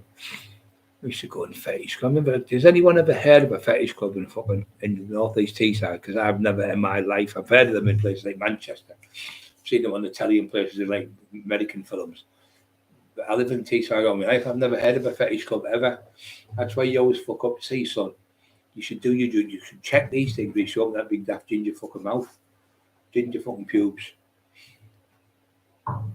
He hates his fucking ginger hair. He fucking hates it. There's a picture of him. He looks like a corpse, a fucking corpse. He looks like a walking corpse. He looks about fucking. His face is sunk in, and he's all bags under here, all lines all over him. It's only me speaking the thing. I'd see the dogs do that because the windows got smashed. When the windows got smashed, that's why the dogs do that barking. Well, this bit's killing me, mate. It's been fucking like this for ages, Freedom.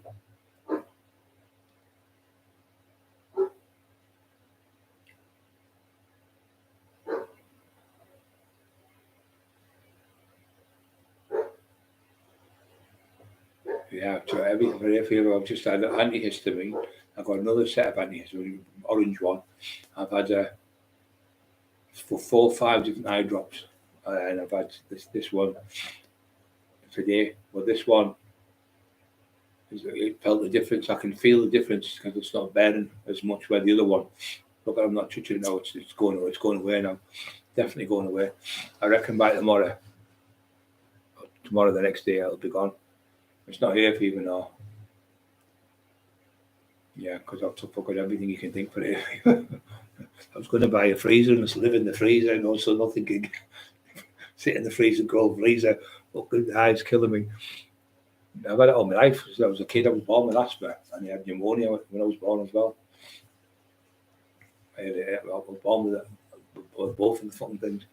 I've had it 5 times pneumonia, and I've had nearly died 3 times of asthma as a kid. With them oxygen tents are fucking horrible. Like breathing like that, and you laid on the pillows, it's fucking horrible and you can't breathe. I think what you better doing, Rock, is walking anyone instead of running, because when you're running, you're 4 times as heavy. If you walk between one lamppost and another fast, and then walk between 2 lampposts and two lampposts slow, so you can walk, do it like that, and that's the way to walk. Just walk like fast between the one lamppost and another, and then 2 lampposts walk slow. So you're going high intensity interval training, but you're not hurting yourself because you're only walking. So the power walking gives you that power walking helps you lose more fat, and it makes you fitter than actual running. It's harder to actually walk than it is to run. These people do that mad walk. It's fucking super hard. They've got to keep their feet on the floor all the time. If one foot's on, like up, class is running, then they get banned. It's that the mad funny walk they do. It's fucking rock hard to do. Really hard to do properly. And most people get banned because they start running. You want to beat someone. So with your feet are like that running, you've got to be one, like clubbing along like that with your feet. So it's got to keep touching. One, as one's going down, the other one's touching like that. If you go like that, one run a little bit, and your feet are hovering above the concrete, you get bad off it.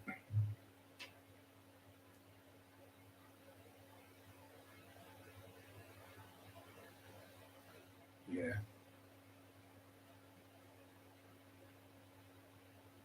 Yeah, that's why I think it's off my dogs. I've said that all my life. The dogs are a nightmare. The allergies of dogs, because especially like the Eli with short hair, they're worse. And he had a hair in my eye, the fucking white one, and I had a fucking white one up my nose. He lays on the bed with me sometimes for hours, going to sleep. But I can't help it, can he? He's only a baby. And Wolf's like a fucking big wolf. He is a wolf, isn't he? They go up over 30 inches a night. And they go to 11 stone. Fucking hell, man. I thought Scrappy was big. He's going to be bigger than Scrappy, him. He's only, 7 or 8 months old? I can't remember. I think he's going for 8. 8 months. He looks like a full-grown dog. Oh, she fucking feeds him everything. Tins of tuna fish, fucking this one, fucking that thing. She gives him everything. Salmon, fucking, they get everything. Proper salmon, fillet salmon. And then she'll give them pure steak, fillet steaks, fucking chops. They love pork chops, she said. And she's doing all these fucking things for the burgers. They never stop eating. Wolf's he's just a fucking, he's an eat machine, him. I've never seen a dog eat so much as Wolf. He's fucking never stops eating. He's like Scooby Doo when he eats it. The whole lot goes down one go. It'll be gone in a couple of days. 5 days, they said it should be gone. After 2 days, you should start feeling the swellness going down. I get bad eyes off my too. Yes, yeah, these people do stuff. Because they've got short hair, they're full of they get you get like mites off them as well, dust mites. I'm still there, just dust mites, terrible. I've done my bedroom 3 times in the last week. Burnt about the views, but yeah, it's getting there, mate. We're getting there because of our views. I'm on here now. There's 58 people, and now we've been on an hour and a half nearly. People are still listening to my fucking bullshit. But it's a good laugh, isn't it? Because we all know we're telling the truth. We all having a laugh on here. We all help each other. Duracell head. Never ever ready. That's fucking Matt Emerson. That boom, boom, boom, boom, boom, boom, boom. Fucking his lorry, man. Fucking the amount of Yorkies he could have had in that lorry over the years if he ate them. If he saved them all up, I bet he'd have fucking millions of them.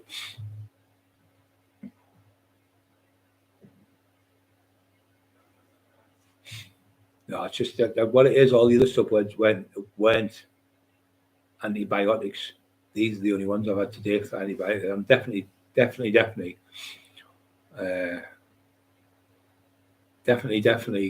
feeling better. Now, I can't use a fan because I end up getting a cold with it, and the dust comes off it. The dust makes my eyes even worse because the grit goes on your face. One of the worst things you can do it when you've got allergies. It says because the dust pushes in your eyes, and what happens? Your eyes get freezing cold when you end up cold. You end up with like a flu symptoms. Copper's corpse. Yeah, Emma's got the picture. Oh, it's terrible. He looks like he's dead in the grave. No, proper dead. Duracell head.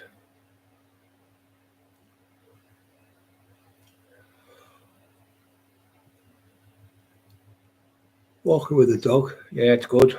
The dogs love it, and you go fast and slow. It keeps them fit as well, and keeps them. And when they go to sleep, easy for you.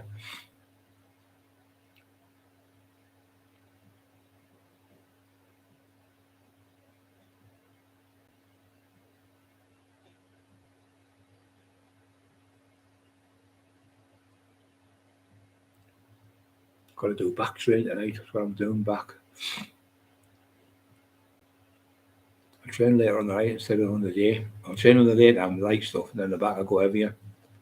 I do back heavy, chest, and shoulders light.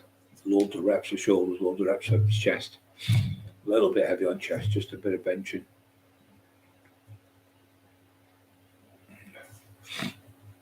Keeps the body fat down with you, loads of reps. Abs, loads of abs. Probably about 1,000 sit-ups a week I do.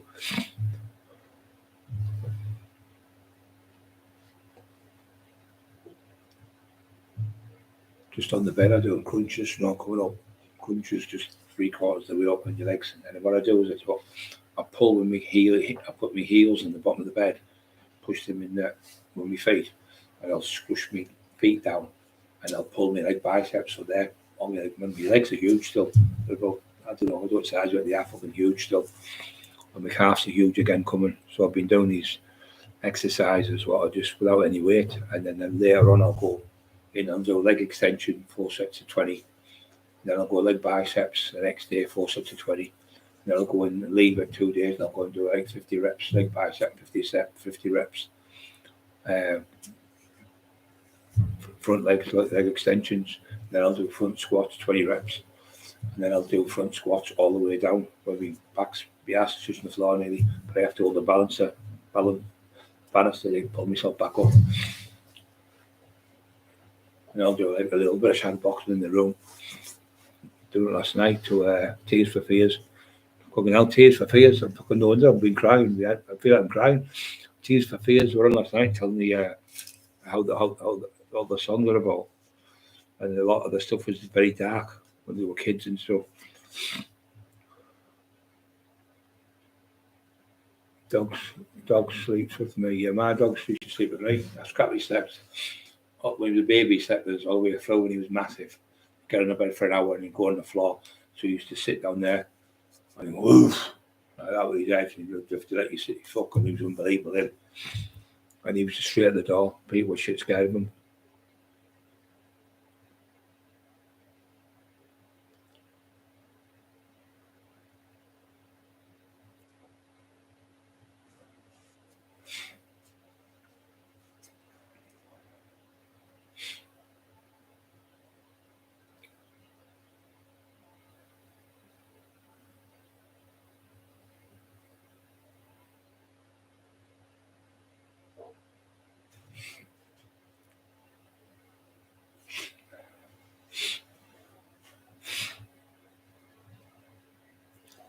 Yeah, sleep. Yeah, walking's really good for you, really good, and it clears your head. If you've got a dog and you're talking to the dog and you're feeding it and you're getting out of bed, especially if you live on your own, it gives you a boost to think, I've got to get up for the dog, I've got to take the dog for a walk.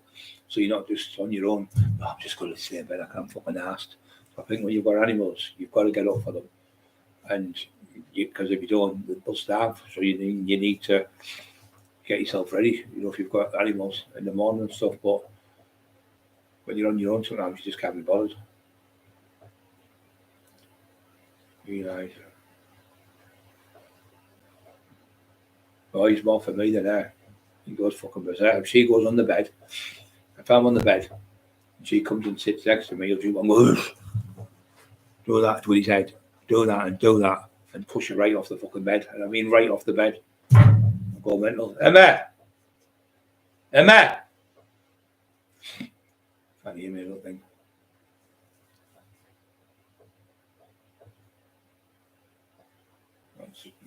Someone's right going round, I can hear. And the kids. Yeah. Do you know Eli, how bad is he if I'm on the bed and you come in and get on the bed, what does he do? Goes crazy, knocks me off. What does he do? You tell him. Headbutts me. Calls him. Told you, they said Eli's a mummy's baby. I said he isn't. He's a daddy's baby, isn't he? Yeah, I've got He's like that when he's going like proper growl like, I won't do that to her. But he only pretends he's like, he goes, right, and then snaps his jaws near me, but he's not going to bite me. He's just, he goes, Mama, get off, like, more or less, get off the bed, innit, and kick me and that. He drags her off he pushes her with his head. Right, bites me hair and everything. Rolls her off the bed. You know, like a fucking ball, like rolling her off. I told you that.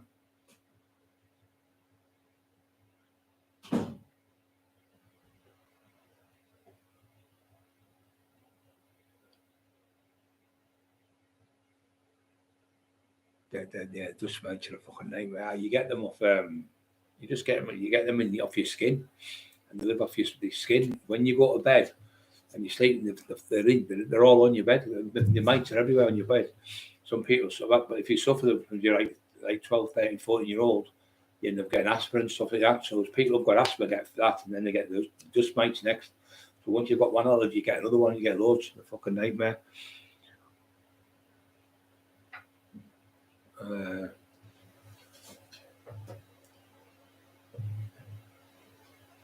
Oh, that click there, we fucking neck. Fucking hell.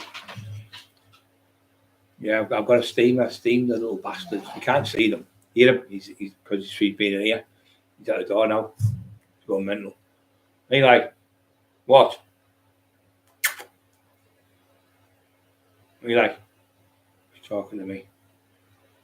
He's taking a tablet and then he has to do.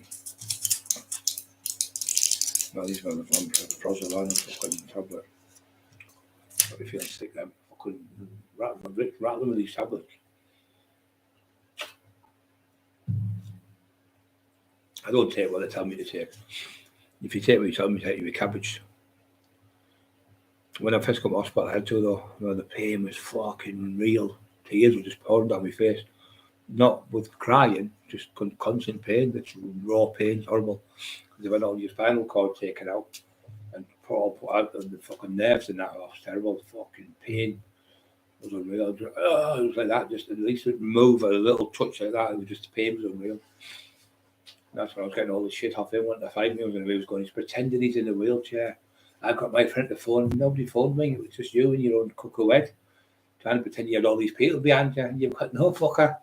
You've got Shirley, that's it. And she keeps grassing you up. I bet you she ends up getting him in jail. I'll bet you he turns on her and she gets in jail. I'll guarantee you that's what's going to put him away. Because when they get all the stuff in the adults, because obviously they're investigating everything now.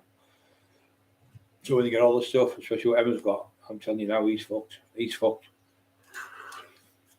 Because they'll have to do both investigations, you see.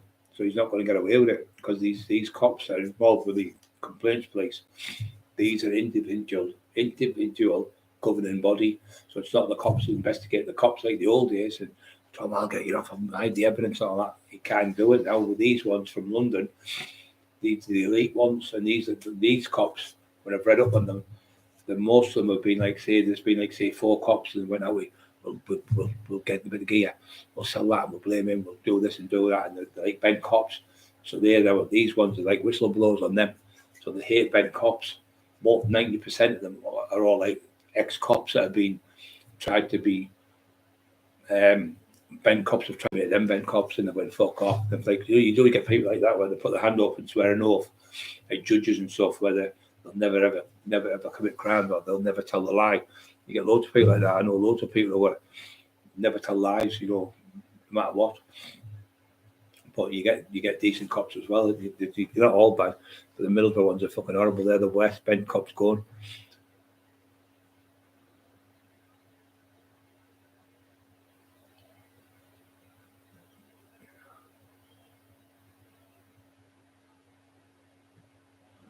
Cashing my pensions in happy. Is that rock? Oh, he's getting his pension. He's funny rock, isn't he? Pension. He's fucking mad rock, isn't he? I think he's 67 in it now. They're not about putting it back to 70-year-old. They've got a new thing now where you can get a mortgage and it's for life. And what does it go if you fucking die? I think you leave it, don't you, in your will or something. They've got them as well, aren't they? Them inheritance wills and all that shit. That's the other thing. He said, oh, he's getting kicked out of his house. He's lost the mortgage. He hasn't been paying his bills. That was about a year ago, not a year and a half ago. I'm fucking still in my house. They'll just talk shite. They come out with any shite. Tinfoil just talk shit. Dog shit. Just like that. Just shit comes out of his mouth. Crap. Can't sleep in my bed, sorry. I can't go near them. Eyes just completely go berserk. I can't see a thing. Also, my eyes are completely shut. It's all green and yellow gunge in my eyes. I can't see a thing. And I'm in bed for about a week. I can't walk. I can't see nothing. I feel like shit.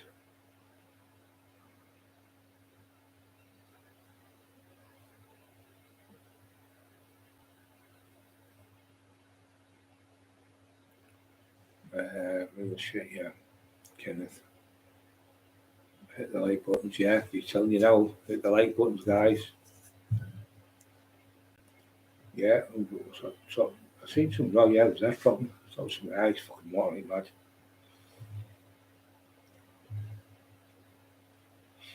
Yeah, real shit, man. Yeah. Please hit the like buttons. Get 100 of the allergies, man. You feel great. I think I'll be alright by tomorrow. Definitely tomorrow, the day after me. It's the first day I've had it. I feel a little bit sickly with the antibiotics. They make you feel a bit bulky. They release more proteins. I think it's protein synthesis to do to help you recover. But they're the only ones you can get on. You have to get those on prescription. They're the only ones you could get. But that's what they're for. They're for not sore eyes or wet eyes or dry eyes or red eye. They're for infection. So it's an infection in my ears. It's spread to my eyes. I think that's what's happened. You know, you do that with your ear and it's your ear and scratch your eyes. So, yeah, I get jealous. Yeah, he's very jealous. Very, very jealous. I've ever seen that, yeah. Jealous of me, yeah. You want anyone, you want that fucking money, he goes, bites Bobby. Fucking bites him on the ass if he goes to come in. Not hard, but he bites him. Like people come to the door. You won't let them in. They'd be very aware of the dogs. Be very aware. I think the wolf's going to be fucking monstrous. He's going to be, don't think I know he is. He's not sharp enough. I know a really top dog. I seen a documentary, like, little captions of people talking about them.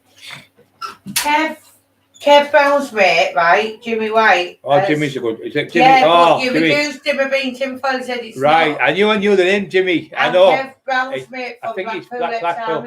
Yeah, from Blackpool. Kev was watching your live with me. We can't comment. He just watches. Yeah, Blackpool. But he has all my receipts from publishers. He that shows how much Doyle ripped him.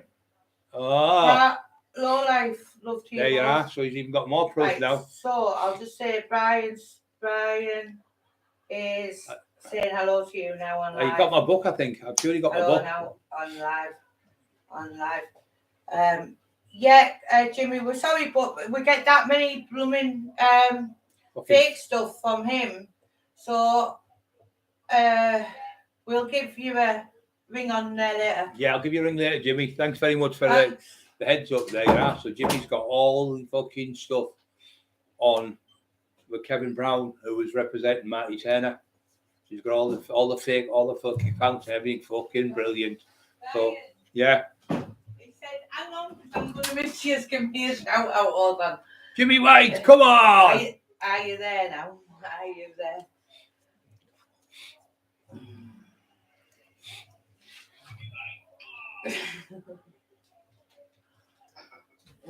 Funny, Anna. Yeah, I've talked to him a few times, Jimmy. He's a nice lad. He lives in Blackpool. Right, so can you hear you now, Brian? Jimmy, son, I'm sorry about that. I love you all the well. I've talked to you a few times with Kevin Avenel on the phone. We'll give you a little ring, won't we? Yeah, we'll give you a ring, Jimmy. You got the book. I signed the book for you, if you remember, with Kevin. Yeah, I think we sent a couple of books to you.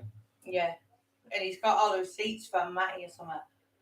Showing what a low life boil is. But yeah, we'll get in touch for sure. Yeah, of course we will. Yeah.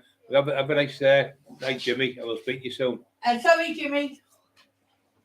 We'll get Alex Higgins next. Jimmy White just knew me head the name, you know. That's what it is. He's from Blackpool. I remember the lad now. I signed the books. So he was doing the paperwork with Kevin because they're really good. Kevin was in jail. He's one of the lads. He's about 76-year-old. You all come if you watch it. Love you all the world, Kevin. And his daughter, lovely daughter he's got. So he was doing this for this is why we were upset, because we know the truth, like the Kevin and them. And Matty's like fucking nearly 80-year-old, nearly 78, 79-year-old. Fucking really bad with OCPD, robbed him of his pension. The young lads robbed Marty of his book, what was going to go to the young grandson. And he only got £43, I believe, all in. The lies after that fucking idiot. I think it was about 4 years, he got 43 quid. But Kevin found loads of books, what he'd hid, loads of books, what were in other shops and other things like that. So Kevin was really clever because Kevin worked in jail. He was in jail and he did a job for this bloke, paint and decorate. The bloke went, "Do you want to come to work for me?" He said, "Well, yeah." He said, "Such and such." And this bloke worked for the House of Commons. He was an MP. So Kevin worked for him for 6 years, carrying the paperwork, really clever. Just looks the part like a proper fucking barrister, doing all the stuff for me, and he's helped me and Terry and helped Kevin, bless him. Kevin was helping us all. But we're all on the same page, no pun intended, the books. He's ripped everybody off. And Kevin was like, he's proper salt of the earth. But this dirty bastard, he said he had everything ready to go. It was about 2 weeks to go out, I think it was. Kevin had all the proof. What he'd done is he went to, like, say, Goodreads shop. And he said, "How many books have you sold?" And Matty Turner. So he come out and said something like 10. And then Kevin got it and he said, "Got the receipt here, Your Honour?" So he gave him the receipt. Something like 56 books. Another shop. Just this is me just making this a little bit up. I can't remember exactly how many, but there was something like 200 odd books they found, what he'd fiddled already. And there was more to come and more to come, Kevin said, everywhere I go. And then he got another place called Gardeners and he phoned them and he told Gardeners what he'd done. He went, "I'll tell you what, I won't be doing nothing with him again." He said, "I follow boxes." He said, I've seen what's been going on and we won't be working with him again." And then that's when it all started tumbling down. None of the companies will work with him. The book companies. So Waterstones took all the books down, Marty's book, my book, Terry's book, Terry's other book. And I think there's a few other people got the books took down. But he's got the ones who were dead. That's why when Marty was poorly and he had the OCPD, he was in hospital. Marty's son contacted Tinfoil and said, "My dad's not going to make it tomorrow. He's had his last rites read 3 times. He's not going to make it." So that dirty bastard went straight to Pontefract, where the War Cry Pubs and War Cry Press, and Kevin Brown knows that War Cry Pubs and War Cry Press and even real companies, the fake companies made up from Jamie Boyle and Rob Brenton. They've done a runner from where he lived there, Brenton. He's sold all his shops. He's done when he sold his Rolls Royce, got out, and they've gone because they owe that more money to everyone. And his nickname is the Arthur Daly of Pontefract, conman, pure conman. So the scumbags, he's fled, and he's fled. The book company's fucking shit. So the name's shit, the book company, nobody wants nothing to do with them. But it proves what he was done. So what happens, he went into these shops and said, "Well, how many?" Because the judge awarded, because I went to court with Marty, and the Mackenzie friend helped him, and Kevin helped me, and Marty and Terry tell us what they're saying, stuff, we got other people who were barristers and helped us, who were friends. So the judge then said, "This is him saying there's no court cases. So I can prove all these letters, right? If I get these letters off these, because they're no good to them, to prove what he's done. And I could use these letters now to get my money, what he owes me, and Terry could use it to get his money, what he owes him, because we still owed the money. Because the judge said to me, even though you haven't got your money and they haven't given you invoices, he said, I'm leaving this open case. He said, you can have as much time as you want, Mr. Cockerill, because you've been poorly. He said, but I'm giving you full disclosure. And Mr. Boyle, give Mr. Cockerill his book and all the content and all the. So I'm going to be going back to that judge, Judge Mark Gargan, they called him, and I'm going to tell the judge that he hasn't complied to the court order. He's lying to you. I'll swear to God, on my brother's grave and my dad's grave, we were at court and we won the court case. I've got the court case. If you look on, you put in how I won my court case, I think it's called. on all the court cases, you'll see all the paperwork I produced. And he turned around and said, "Oh, they're only fake." No, if they were fake, he would have told the judge I'd have been done for putting I can't remember what it's called, doctored papers up in a courtroom. You're against the law to do it. And it was him who actually got done for being. He recorded the courtroom hearing while we were on the telephone conversation and put it on the internet. And the judge fucking done him. So I got a letter about 3 days later. He went, "Mr. Cockerill, Mr. Boyle has been charged as of today. Why don't you get me done for this then? If I'm lying, why don't you get me charged by the police?" Because it's the truth. You were done for contempt of court for to make an explicit courtroom recording of the court case on such and such a date in January, such and such a time, and you were given it in February. You were charged with contempt of court. You were told to make every endeavour to take down every recording. He pretended that he walked free from the magistrates. Now, anyone with a half a brain, the magistrates are a criminal court, not a civil court. The combination court and the Crown Court judges. Now, the magistrates aren't criminally conversed with the law. They don't know the law. They know a little bit. So what happens in the magistrates? You go for a criminal offence, and you go in there. If it's 2 years or more, they then refer it to the Crown. So what happens is you don't go there for a civil case. So what you do is you go to the Crown Courts. But in the Crown Court, you've got a chambers. The judge is in his chambers, and he's in there, and he'll come up, and he'll have like maybe 20 minutes to do a little civil cases. So you're in there. You might be an hour with him waiting. So we were in there, me and Marty. And guess what? Brenton and Boyle didn't dare turn up because they seen me on. I think they seen me on the door. They shit themselves, so they wouldn't face me. So Marty was there. He was police. I represented him, and the judge said, "Well." Anyway, I told him what happened, and then Kevin took over his case.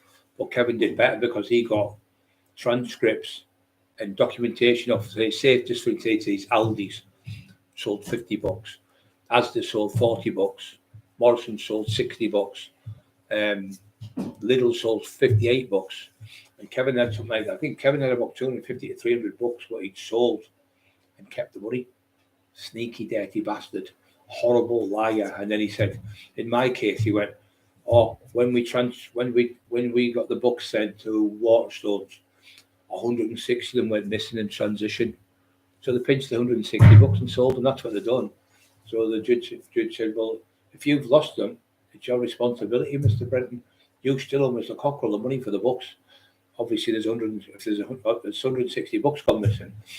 80 books are Mr. Cockerill's. So I still never got paid because I got the wind way out of it by pretending they were bad through the COVID thing. So I've still got proof.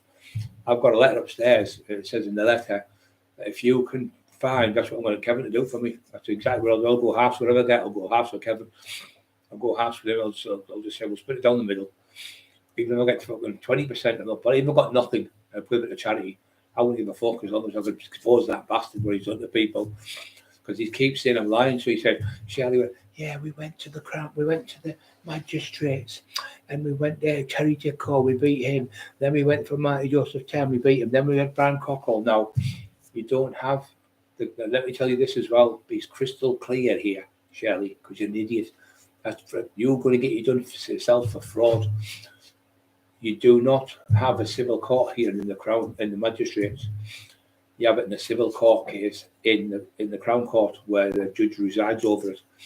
And it's a judge that has to ride over it who knows the law. He's got to be conversed with the law. So you obviously don't know the law. I've been up for all sorts of murders and kidnapping and shooting and all fucking sorts. You've never been in my game.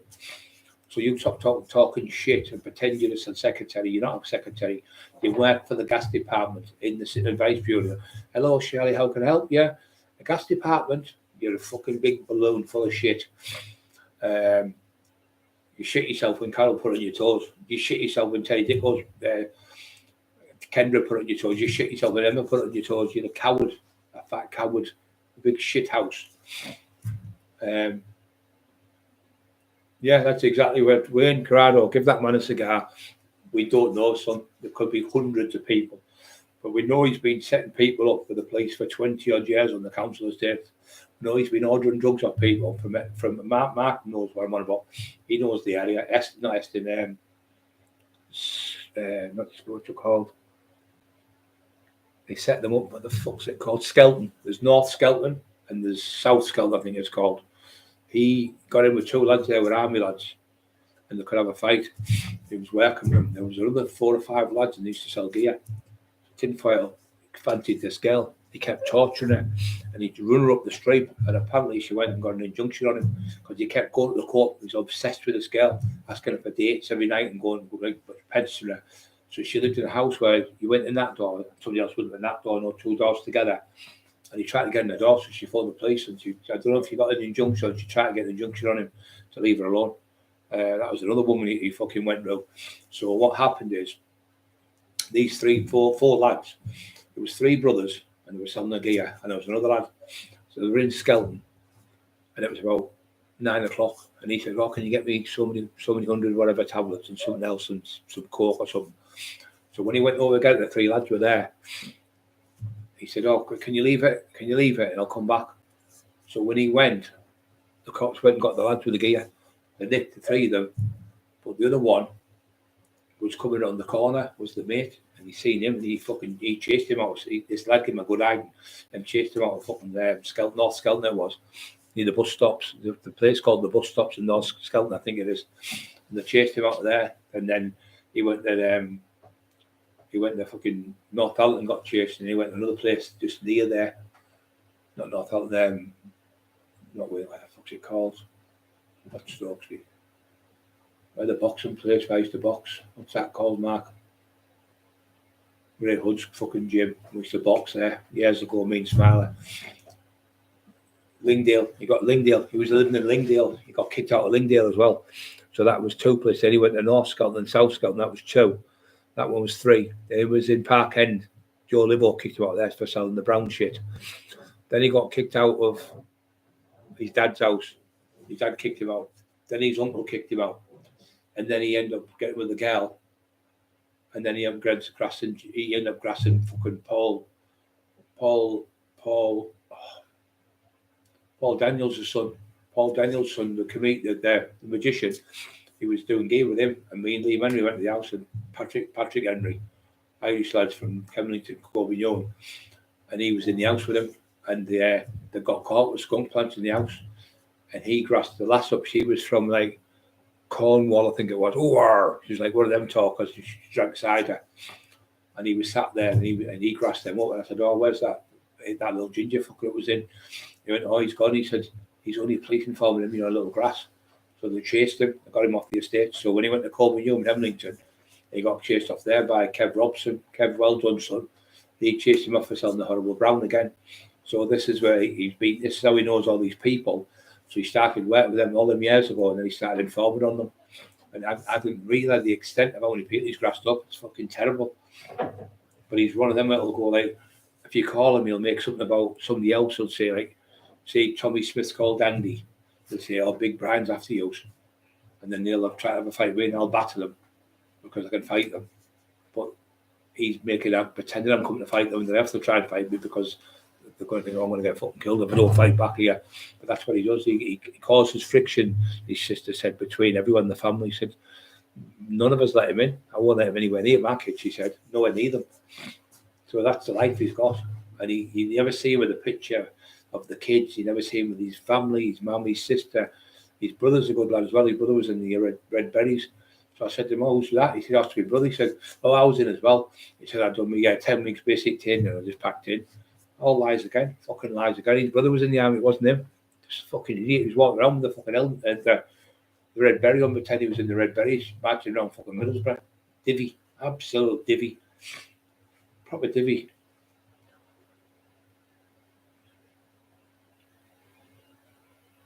Aerobics. Mark maybe he was trying to what was that, breeding nice horses and Arabics. Costa. Unfortunately, horses, fuck that. My mate Peter, he has alpha cars. He's a millionaire. He's got millions of pounds of horses. Then the Honeymans, they're millionaires. His horse won. It was 50 to 1, and he put $1,000 on. He won £50,000 at the York races. My mate actually, his sister runs them York races. A lad called Fucking guys from York, fucking lovely, I don't know, gamers, fuck, proper tough lad. His fucking name now, it's eluded me, but his sister and her husband would run the races. I don't know if they still got it, but they used to run it. He said, come anytime you want. I know people everywhere, mate. Doncaster, fucking Bradford, Birmingham, all the top gangsters, all these cities, and Liverpool, fucking Manchester, every fucking man, I know everyone, Newcastle, Gateshead, fucking Sunderland, Glasgow, Coatbridge, where I'm from, and all these people, because I'm one of them people. You're a wannabe gangster, you're a wannabe fighter. You have to be brought up in that environment and amongst them type of people to be them. You don't run about in a little grass, and the first thing you don't ever do is your mum and dad teach you and never make statements to the police unless it's a kid being raped or a woman being raped or somebody being murdered, like a murdering people. You'd have to fucking make statements because the scumbag, somebody going around killing women, like raping prostitutes or things like that. I would knock the cunts out and drag them to the police station and arrest them myself, because it could be your sister next, it could be your mum next. So these fuckers, there's no such thing as grass. The grass stuff used to say, and he's right. Sheba, that's a good name. Sheba reminds me of a lion.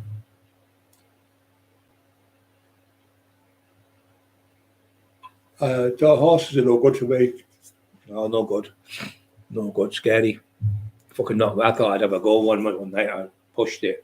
So this is funny. This I was 14, 15. We lived in Article 14, and we lived with all the travellers, and it was Johnny the donkey, Adam Townsend, his son. I haven't seen you for ages. Where have you been? So I thought I've been watching Roy Rogers and the other cowboy film. And there was a horse. I tied it on the side in Greythorpe, little village. And it was only 100 houses. It used to be an RAF field in the old days. So in the 70s, they were building oil rigs there. There was loads of work for people in the 70s. It's getting better in my nose now. And my eyes, I can feel it. Definitely getting better. Definitely working that stuff. Look at my eyes now. Bing, bing, bing, bing, bing. Oof, fucking gets up there. Stop stinging. Come on! The fucking eye drops. There are little tiny things like that as well. So anyway, I seen this horse. I'm going to have a go at this. Fuck this. So I got on the back of the horse, let the rope off, and I was about 6 foot, and the horse was only fucking like a little Shetland pony. So I put my feet down on the fucking thing to stop it. It was running onto the fucking that road mark, the big road going to Hartlepool where you can go to Seaton Crew. It's about 50 miles an hour in the fucking horse. Anyway, I used to have these like jodhpurs with segs in, little metal studs. So I put my feet down to try and stop it. I'm holding the brindle, I think they call it, the reins. And I put my feet down. As I put my feet down, I was taller than the horse. I was stood up, and it was dragging me. All my sparks were coming off my feet. It was fucking dragging me fucking right down the road. And it got me onto the main road, and it's dragging me all the way to Port Clarence. Fucking halfway to Port Clarence, it dragged me. And we were the fucking farmer coming, the fucking police coming up. We got the horse back. Everyone was fucking laughing like fuck. It was dragging me along. Fucking feet. It was like, like metal just on the road. Everyone was in the village was creased laughing. There was about 100 people lived there. It was fucking. It was funny as fuck. We used to do all sorts. We used to go in the water and the beach and all that stuff. Yeah, fucking. As I stood up on there, my feet hit the floor. I thought I was going to be told like the horse would have my bum on it, but my feet were dangling down and it was scraping across the fucking. All the sparks were coming up. The cop was laughing like fuck when they got me. Yeah, those were the end of my fucking horse riding days. Fuck that.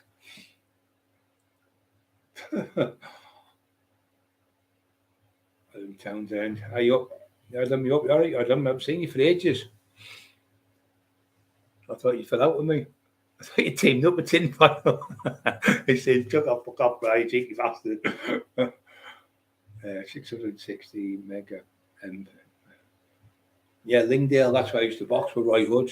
He used to say to him, he's like, "You fucking shit out, shit when he used to shuffle." He said, "He's got the shit out shuffle," he used to call me. And he said, the bag, bang, bang, bang, man. Every bag used to go right over the end. He said, "I'm holding the bag," and he's got me all over the fucking place because he was getting on Roy Hood. Ray Hood, sorry. He was a really good boxing trainer. And he was getting phone calls from America, even though I wasn't fucking, I'd only just started. I'd only been boxing about six weeks. And it was my size, you see. I had a six-pack and all that. He said, And I was getting phone calls, different gyms all over the place, so to get me to train there and everything. But I wanted to be big again. I like to be bigger. That was my thing, being strong and that. But yeah, he was a nice man. Him. He was a bit like Rocky, Rocky Mickey. He's like a bit like him. He looked nice person. Steve Shannon's in the house. Yeah, I do. Netherfield Avenue. There's fucking loads. We all right down the. Me and Bam Bam used to go. These were all down the red car, and then the ones in red car now. You go on a Sunday, and they all come in the horse and track. About fucking 100 of them. They all, hey, big bride from all over the country, different people. They all fucking know me. From like Durham and Doncaster and fucking right down the country and all over the place, different lads. But they know me. They all know the fucking tracks. When they've been at fights where I've had with the other travellers and stuff. And when I fought the dentist, he was 6'7". He had the same type of build as Tyson Fury. Same type of like big fucking blow, big beard.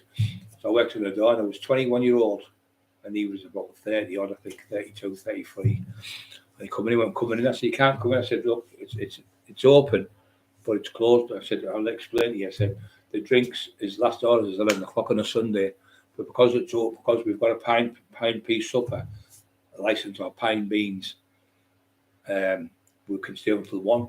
He said, well, I'll just get some pine beans. I said, you're not listening to me. You have to pay that before at 11 o'clock and buy your drinks. The bars are shut. The bar's shut at 11, so people go in, they'll get a card and they give them the pine beans. And at the table, the cops come in, they've got the little card with them to say they've had the beans in that. So what it meant is when you went in the Sunday, I think it was classed as another day or something. And because you had a license for food, you could stay up to 1 o'clock. But people would buy like 3 or 4 pints and get like a bar mat and put it on the top so it didn't go flat. The women would have like 3 or 4 shots. So you come in anyway. You went in down this way, you went in that way. It was a bar. And then you went in this side and you went upstairs. And it was like I said, you always have stairs when you go to your nightclubs. So you've got the high ground to stop trouble. This cunt was, I'm 6'3" and a bit. He was 6'7" easy. And it was Gary Russell, me and Benny McDevitt from Redcar was there. John Black was at the top of the stairs. Steve Cole was at the top. And when I'm coming in, I said, you can't come in, mate. And the lad who was with him was the second best fighter in the area. Good fighter. He was about 50. But he was like a stocky little gypsy. And he said, I'm coming in. I said, you can't come in. I'm just told. He said, wow. So when you come in, you used to turn left and then sign a booklet. But the book was on the wall like that, like coming off the wall. You'd sign your name like from Middlesbrough. You wouldn't put you'd be M. Borough, Tommy Smith. And then you put S. Moore. It's Benny Moore, that was classed as. So Tapper said to me, fucking hell, there's a lot of S. Moores in here. And I said, that's Benny Moore, you damn good. He means S. Moore and Tommy Smith's Benny Moore. And all right. There's about 60 S. Moores in here tonight, he said. I said, that's Benny Moore for short. He said, you fucking mean Benny will happen. So anyway, he come in, he said, I'm coming in. So anyway, when he come in, there was like a ceiling, like a dip. Like that, like a dip in the ceiling. Because old-fashioned buildings. So he comes in this place here, and where the book's behind him. And he's there, and it's a big, like that. Shut up! And the woman's here with the camera. It's all on camera, this. I had about 20 fights where I was on camera. I had to wipe them off because it got nicked. Eli, stop it! Being fucking stupid. So, yeah, I'm losing my story, though. I can't think when he's barking. Can you remember when Steve? I've just finished this. Yeah, I'm just telling the stories. I can't remember when you taught me and the dog's barking. I can't do it. So what happened is he came on the left-hand side there, and the woman was behind me, and she used to go to Bernie. She's from Stockton.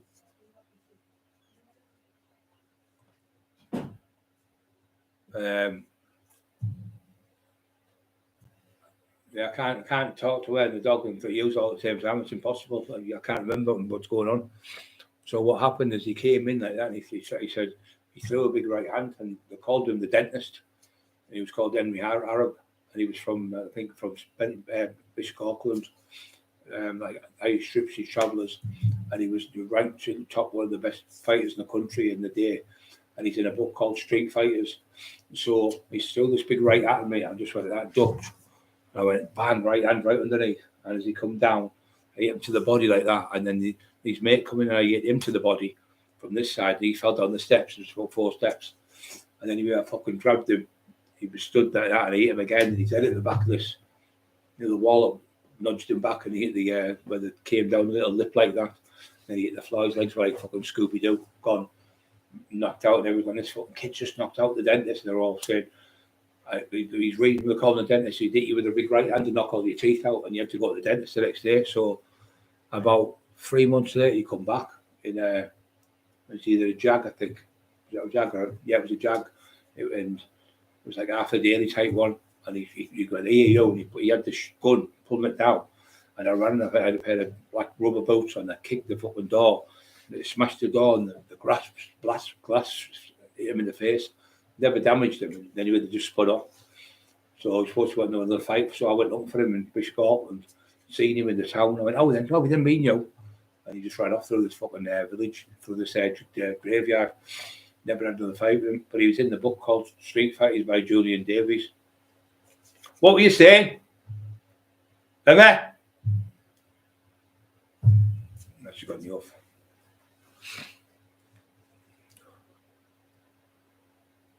Please hit the like buttons, guys. Yeah, I can't, when the dog's barking and thingy. Hey, can you remember when you had the horses in the garden and monkey off Leon White? Off who? When Steve had the monkey off Leon White. No, I can't remember it. Horses in the garden, Steve Shannon. I know. Oh, yeah, Steve Shannon. I thought you meant Steve Mack. I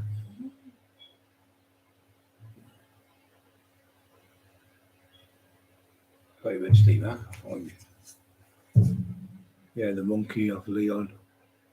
I remember Leon White, yeah. Leon White, fucking hell, that's a fucking old name from years ago, that.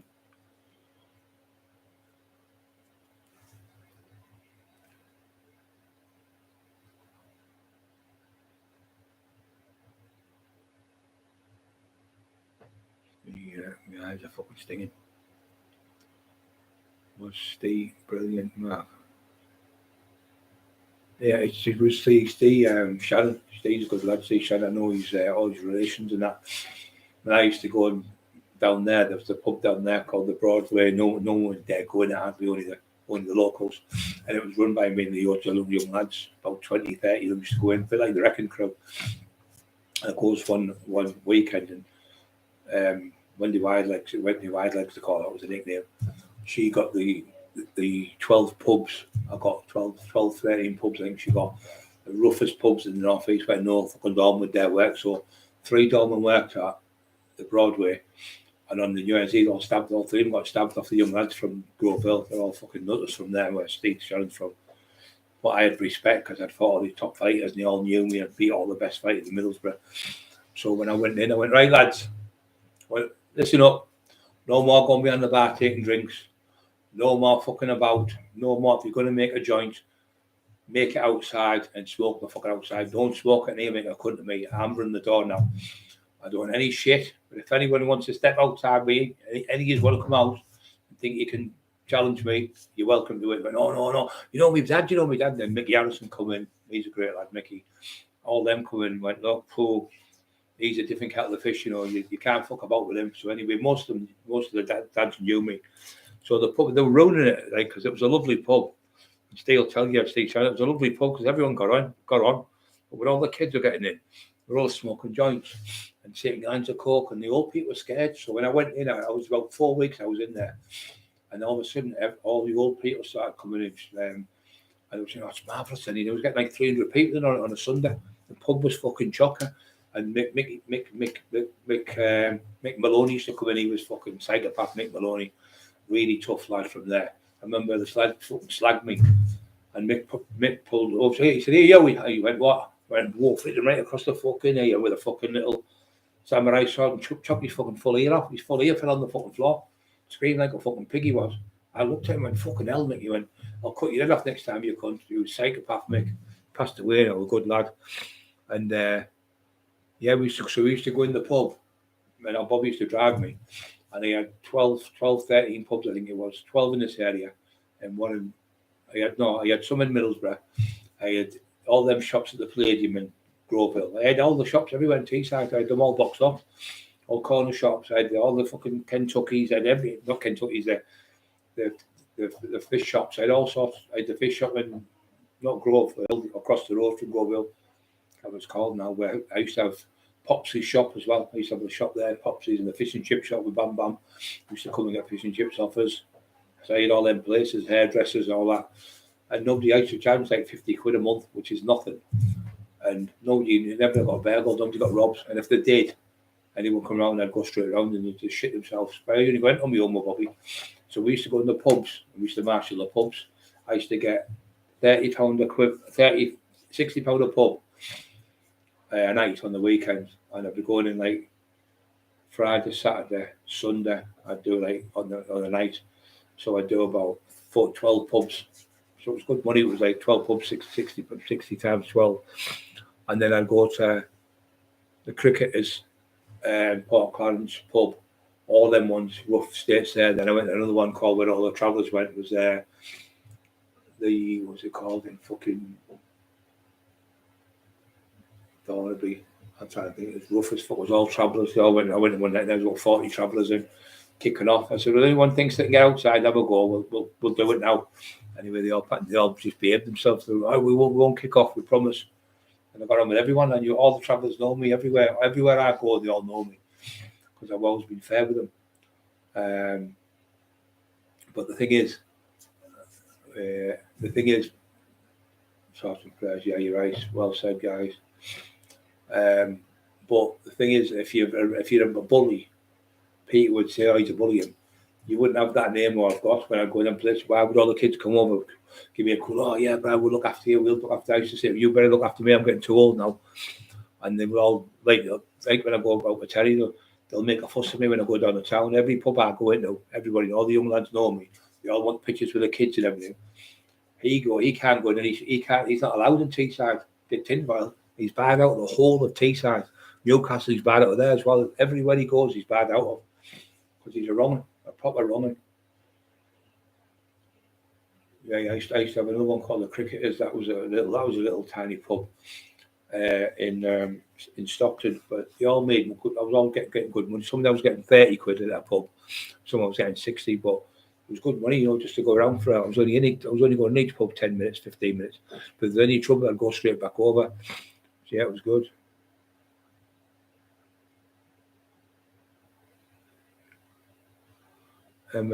Cockerill, everything James says is a lie.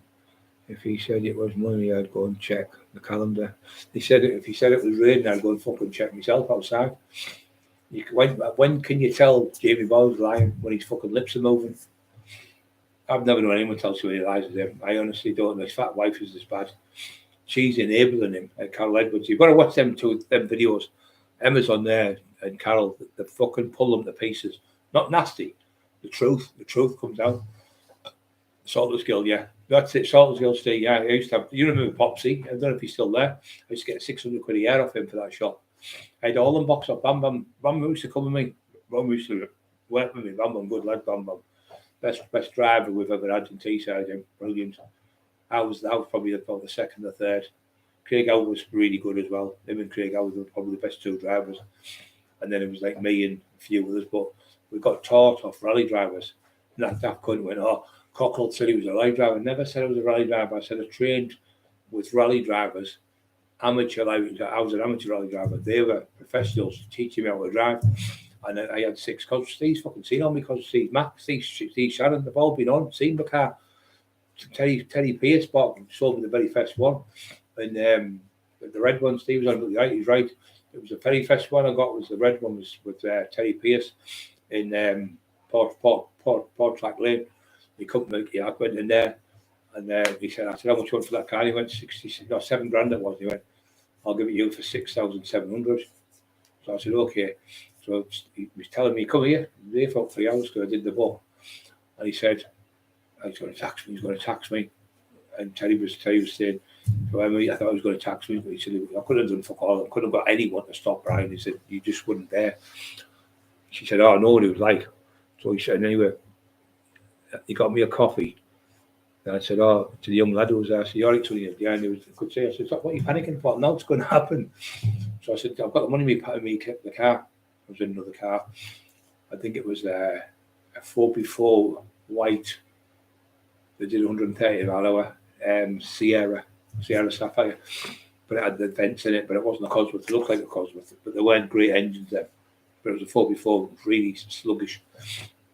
So anyway, I said, here's the money. He said, when he was counting the money on the top, he thought I was going to rob me. I said, have you got any drinking chocolate? And yeah, get one in there, big fella. So I got the drinking chocolate. I was there about an hour with him, having a laugh, and I got a sandwich off him as well. And he turned on and said, he said, just give us fucking whatever. I got about another 200 quid knocked off it. He said, I thought you were going to fucking tax me, And he told, I think it was Nosher Howard, he said to Nosher, fucking shit. So I told them all, sent to Brian Graham. He said to the Woody as he went, he came in like a fucking mountain like that. He said, the whole doorway was like blacked out with him. He come in, he got the Cosworth off me. He said, no, Brian, sound. He's not like that. He wouldn't rob anyone. He only robs fucking, he only robs, he's been sniffing too much glue, yeah. He only robs people who are horrible people, or people who just want to fight him, or saying they're going to do this to him or do that, and then he rises to the challenge and he never loses.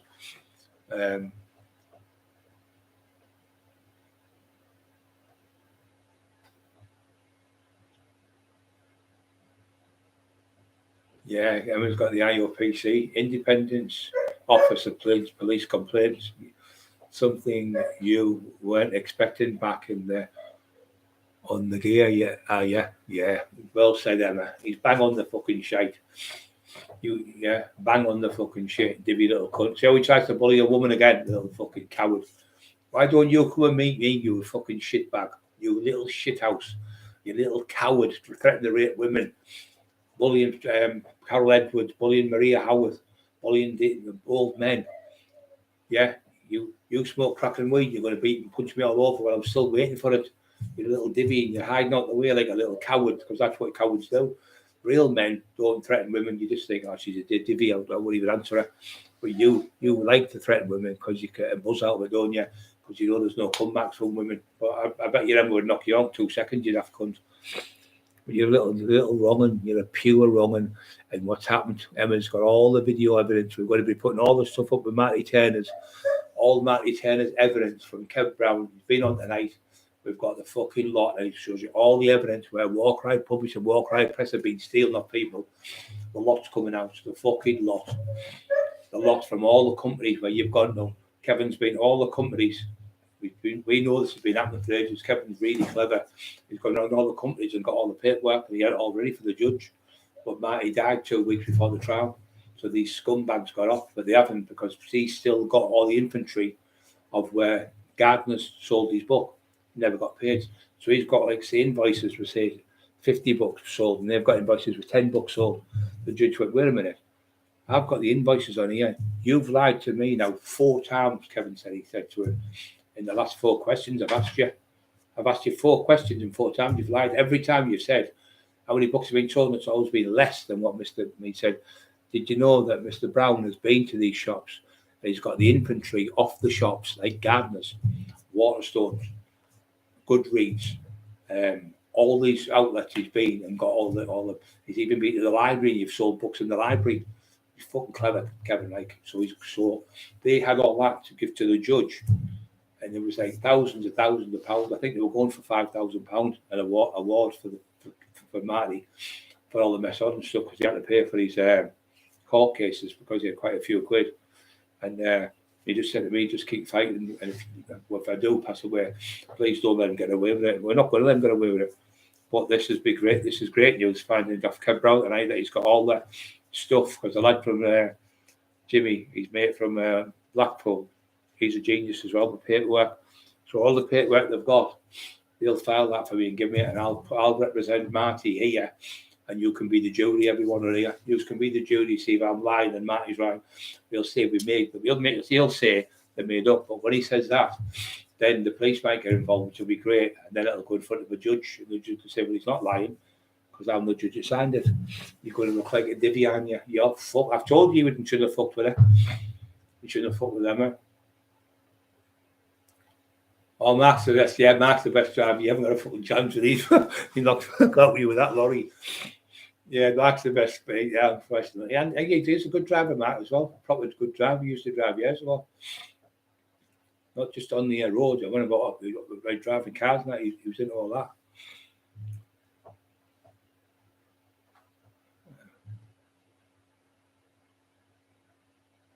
Yeah, for Cockerill, you have been downloading every live, you snitch and doing cops' books. I have even been gathering everything to believe me. I'm a few months ahead of you and your daft missus. Yeah, she's a fucking divvy. Carl Edwards pulled her out, pulled her right, said, I'll wipe the floor with you, you fat cunt. 2 seconds. She said, I'll wipe the floor with you. She said, even though how thin I am, I'll destroy you. You're not even in my world. You haven't got a clue. You just greedy, horrible woman. Heridian woman, he called her. Heridian. I'll just explain what it's about. There came in loads of them from you know where, and he's done another video tonight, and he's saying that me and you are getting jail. So I've just said carry on with yourself, because what you don't realise is the IOPC are already dealing with my case, and tell your mate, the cop who you done the book on, that he's bound by an Official Secrets Act, which he is, isn't he? Yeah. So you and your trolls keep away and stop torturing and stalking Paul Daniels lover. Paul Daniels. You like this? Not a lot, but you like it. Get up there. See, I told you to kill him, wouldn't I? As soon as he finds out the truth, it kills him every time. When Carol did that with Emma, when Tina Shaw's did theirs, what Emma's put out there, it's all the truth from people. We don't know Tina Shaw. We didn't know. Under investigation, the IOPC wouldn't protect them. Exactly. Well said. I was going to say that, but I kept my mouth shut. They wouldn't have took the case on. They've already been investigated for 12 months, you muppet.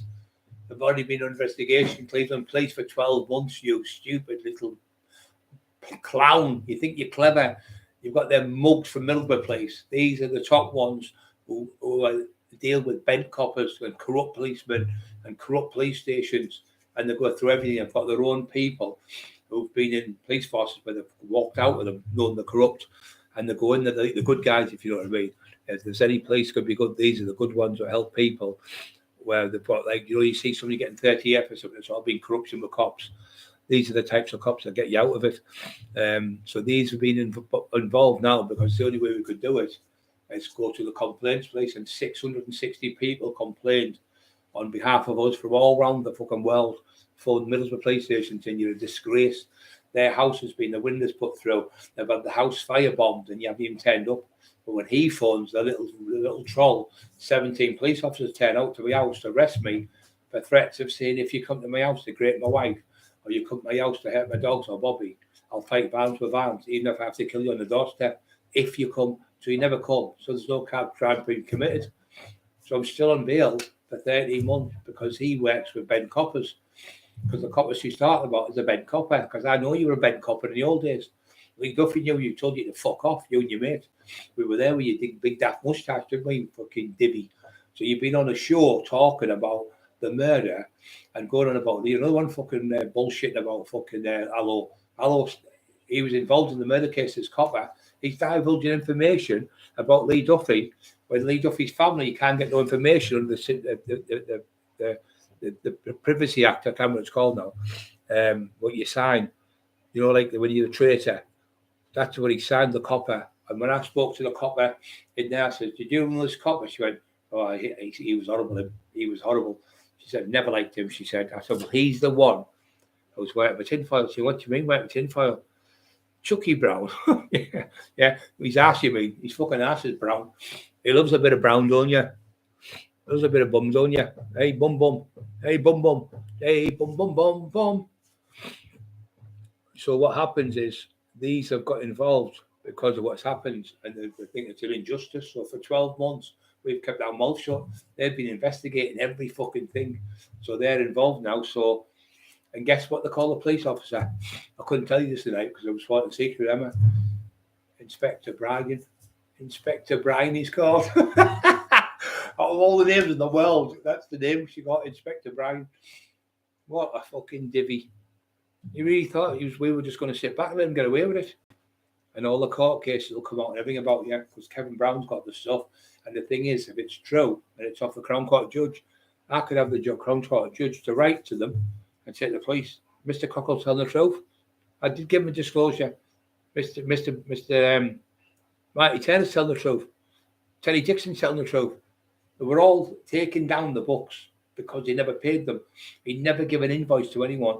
And when they looked into the companies, the Judge Cookie went, wait a minute, Mr. Cockerill, he said, I've just had a quick internet search. War Cry Press and War Cry Pub said, and even in company's house. I said, so does that mean? He said, well, they're not an entity. So that means it's fraudulent. Exactly. It's fraudulent. So you can't sue a company that's not legal. They're not a legal company. I went, fucking get in. So when he said he's dismissed the judge said, as of today, we're going to dismiss Mr. Boyle because what part are you involved in this indictment? He said, I'm just a T-boy. I don't write. I can't type. I have nothing to do with the company. I'm just a T-boy running about. Fucking bellboy. So that's what you said to the judge, and he dismissed you that day. But you couldn't hear what was going on because it was a conversation on the phone between us all with the judge with the COVID being on. So then the judge said to me, Mr. Cockerill, don't worry yourself. If you think... One last thing, can I get out of your life, right? Don't forget, I was really, really clever. You have to get up a year earlier than me, you and her, to beat me, right? When the threats were coming for Brian, when he was in hospital, right? He wasn't even here and I was scared. I've reported everything and I've got all the evidence of all the people who you asked to do it as well. So I really can't wait for all this to come, for Brian to be arrested and he's going to jail, this, that and the other. And you've had him at your house today, you know, for sure. Tell you what, carry on, because you're gonna fall flat on your face because you and her haven't got a brain cell between you. How many times he said the police have been in his house? How many times have been to the police station? 4 times. And they went, there's no warrant out for the arrest.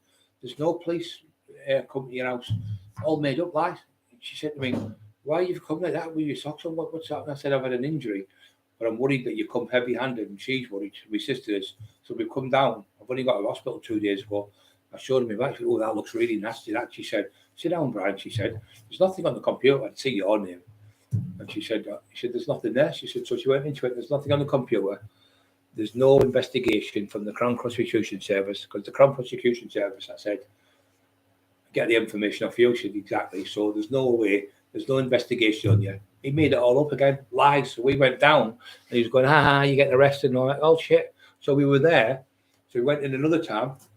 Second time when he said, oh, right, you're getting done. He's like, price will come in, you're getting 15 year, you get 10 year, and then it was 12 year, it was 20 year. It was just fucking mental. Then we went in again, and we had to go in. The call was in the police said, can you come down? Jamie Boyle's made allegations about you and your lass, malicious communication. So we went down, and we went in first. She was about 10 minutes. I went in after her. And as I went in, he went, are you okay? I said, I'm Brian Cockerill. He said, okay, Brian. And I told him I was pulled. He said, yeah, no problem, mate. He said, take yourself down. If you feel like anytime you need to go, just go. He said, but can I just ask you about this online trolling? I went, yeah, of course, officer. So I said, what is it? He went, I said, you from Leeds? He went, yeah. I said, I was in Leeds. I worked there. I told him a few people up there. I knew he thought they're naughty lads. He said, he was all right, just a PC. You know? He said, well, I am here. He said, I've just finished a 4-month course on trolling, like malicious communications. So I said, malicious communications, where somebody sends a threat to someone, knowing for a fact that we give them due alarm and distress or fear, or fear of their safety. Yes, you're right. And the other one is slanderous, when he calls someone something that's not true. He said, yeah, you got it spot on. He said, I wish them two were just as good. I said, no, he said, the Boyles. He says, can you tell me why you said his books are shit? Because his books are shit. He said, right. He said, you said he's not an author. He can't type. Well, he can't type. I'll give you 10 grand. If I give you a piece of paper, I'll write on there what you have to type out. You come online and type out, I'll give you £10,000 tin foil. 10 grand I'll give you. Right? You can't type, your mug, because I seen you with one finger. Oh, I'm fucking slow. I tell you what, you're pathetic. You can't type. You're not an author because you've never written a book. You're a liar. He works with the police. Yeah, he's always been with the police. He's been a cop over 20 years. He's been working with the cops. So what happened? The cop said, well, what about this one? You said he can't type. I said, well, he can't. He said, okay then. He said, so what about this one? The stories about Lee Duffy, what he writes, and the people he's written, like Paul Sykes, them are all made up lies. Well, they are lies. He makes them up. He doesn't even know them. He pretends he knew these people. He pretends he's got information off them, but he calls it his own spin. So to me, that's me having my opinion. He said, I concur with you. He said, as of now, looked at the watch. He said, we've been here 10 minutes. He said, I'm going to get you no further action right now. This is pathetic. He said, you're coming in here, Poley. He's making all these lies up again. He said, how many times? I said, is this going to happen? He said, I promise you it won't happen again. And it's happened another 2 times. So he's at it again with the lies again. He said, I went to his house with a knife. Now, when I went to the police station, she went, I said, he's told everyone I went to the door with a knife, and a friend said, well, there's no knife involved here. His son's not in the indictment. I'll tell you what, I'll bring it down tomorrow, what the bail conditions were. Not to speak to Jamie Boyle, not to use the word tinfoil, and not to go to Stokesy or go near Shirley Boyle. I said, well, I don't go near them. I said, I'm in the house. I don't go to the house. I'm poorly. I'm really bad. My injuries. He said, well, that's okay. So I was in the cells about 16, 18, 19 hours or something for lies again from him, made up shit again. And when they looked at the stuff, there was nothing on there. She said, well, we can't find anything on the phone, what he said. But there's nothing towards his wife. There's nothing towards the son. He said, the only people who made statements was Shirley Boyle and Jamie Boyle. They both made statements against you. So if you go near them, you're breaking your bail conditions, you will be arrested, or you could be charged for preventing the cost of justice or interfering with witnesses. So I said, if I tell the truth on stuff, could you get charged with it? No, if you tell the truth. So there's a bit where she said something, and I've come at the back. I said, yeah, I did say that. I said that, but where's the comment, what he said to me before it? So he puts it, I said, Tommy Smith, how's that Jamie Boyle? She went, well, he said that to him. I said, yeah. She said, well, wait a minute. If he's saying that's Tommy Smith, is him, that to mean he's trolling Brian Cockerill. And the other cop went, she's right, because it's the woman talking. It was a cop man. And then the other one, the police woman, yeah, you're right. She said, yeah, that would construe like it's him trolling Brian. And the solicitor, yeah, I concur. She said, so I said, well, go and try and get Jamie Boyle's file, right, and see if you can read it. She went, well, of course I can get it. I'm going to go and get it now anyway and check it. I said, well, I'll tell you now what they say to you. They'll say that it's for some strange reason, Cleveland Police can't download any information from North Yorkshire Police because it's the file that Jamie Boyle is I can't remember the word she's used now. No, like it's like where you can't get into it, like you can't hack it type of thing. So when she's asked for the information, it went, oh, for some strange reason, exact same words. I can't believe it. Emma told me the same thing last time. You know, told me this. She said, "This stinks." This, and then the other one went. The other cop went, "It stinks to high heaven." And my solicitor said, again, she said, "This is him again. Where's my client calling anyone on here? My client's severely ill, and he's been brought out of his bed. He's been made to walk the plank." What do you mean, walk the plank? He's been made to walk on 2 pieces of wood with 2 pieces of plastic, with his hand paralysed and his legs virtually paralysed, while the cop was holding him and trying to get him in the back of the van, but he fell off the plastic box, and he could have broke his neck and could have been killed. So you forced him to go in the back of a van and pull him out. Said, we're going to make the complaints. We're strongly going to complain to the complaints place, and this is what's happened. So it's been 12 months. It's 13 months coming up now. So now that the IOPC, Independent Police of Complaints, really believe this is corruption. They really believe it's corruption. So his police handlers from back in the day, Paul Daniels, yeah, he's just a divvy. So Paul Daniels' son, yeah, he was sleeping with him. That's who he was sleeping with. That was his first best boyfriend he was with.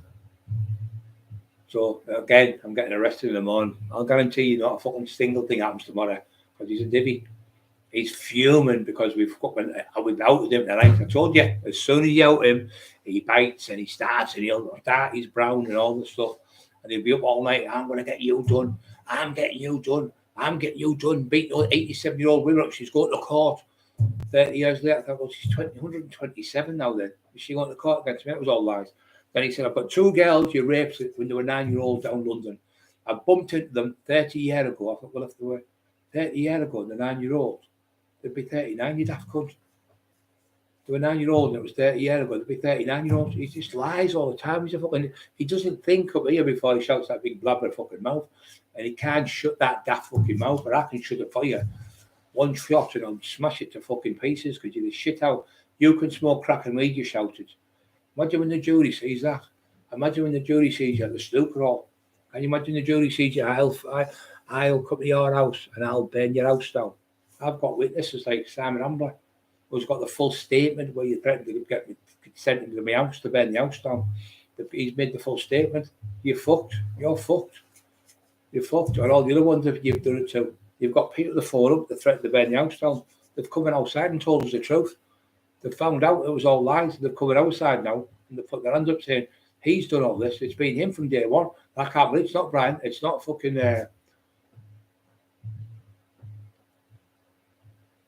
Yeah, it's an obsession with his... he's been doing this since he's a kid. He's obsessed with everyone. Anyone he's jealous of, he tries to be the person. And because he can't be like Sir Brian Cockerill or Roy Shaw, he starts ripping the people off, like with Bettina Shaw. She came on. I've never seen you change for my life. You've never. Well, phone me now off the phone on the live if you've got my number. You've never been. What's my house look like? She said. Whereabouts do I live? He couldn't answer the questions because he's a liar. To all these people, all these women, he's bullying like Marie Howarth, Carol Edwards, Emma Cockerill. It's always women or old men like myself who's ill, or somebody like Dale who's ill full of cancer, or like Martin Joseph Turner who's ill full of cancer. It's always people that are weak and can't do nothing about it, or people that he can bully those that can't come looking for him. That's what you call a pure sick fucking bully. No, he can't, man, Corrado. He can't keep getting away with that. That's what I was trying to say. He's been doing it that long. He's done it to fucking hundreds and hundreds of people, trolled them. Somebody will go on and say something to me like, Brian, I don't like you. You're wrong what you did in the past. I say, okay, mate, thanks for your comment. Have a nice day. I don't troll him for fucking years. He's up. You'll watch Carol Edwards stuff tonight with them talking. You'll hear Carol, and you can hear in her voice she's telling the truth. There's no lies from Carol. She's a lovely lady. And all this is what fucks him up here. So why would Carol Edwards, right, who kept quiet for 29 years about Lee Duffy, never said nothing, kept quiet with the kids, kept them at home, kept the kids going to school, looked after the children. 29 years that woman never said a word. And why did she come out and say things? Because Jamie Boyle went and asked her for stories and she said, no, he can't take the word no. He's a narcissistic fucking bully.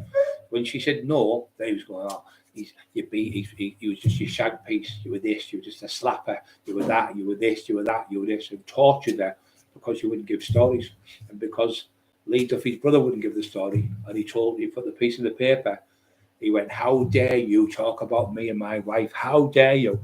You're talking about Lee Duffy who's died. You never knew it. You're writing stories about lies and making money off it.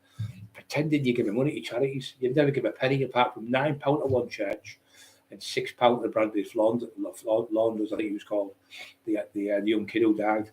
And that's all you ever give, £15, because you told me. When I took you in, when you fraudulently frauded the dole, £15,000, right? You frauded them that, and you were in there, and you're on tape recordings by the dole. So if you're going to out me, let's go to the dole and go and see the dole and get the dole to charge me for malicious communication. If you never robbed them, it won't be there. Your recordings are on the recordings with the police, not the police, sorry, the fraud squad in the dole, Middlesbrough fraud squad with Rob Brenton, 3 Baileygate, Pontefract, Barclays Bank, Rob Brenton, and Brenton, that was his 3 bank accounts. He was paying Shirley £1,000 a month for 12 months, and on the 13th month he gave her £3,000. So you had £15,000. They said the door. Why have you put that in your wife's bank account? You've hid it from your bank account. This is called the change of circumstances, and you're supposed to divulge information to us if you've got any change. Now, £15,000 in there 13 months is a hell of a lot of money. And I told you what he said he'd done. Oh, I went and met the Furies, and I paid for the hotel for him, and I met this one, and I interviewed Tony Bellew, All lies. When they asked for receipts, he went, "Oh, I forgot, I've lost them."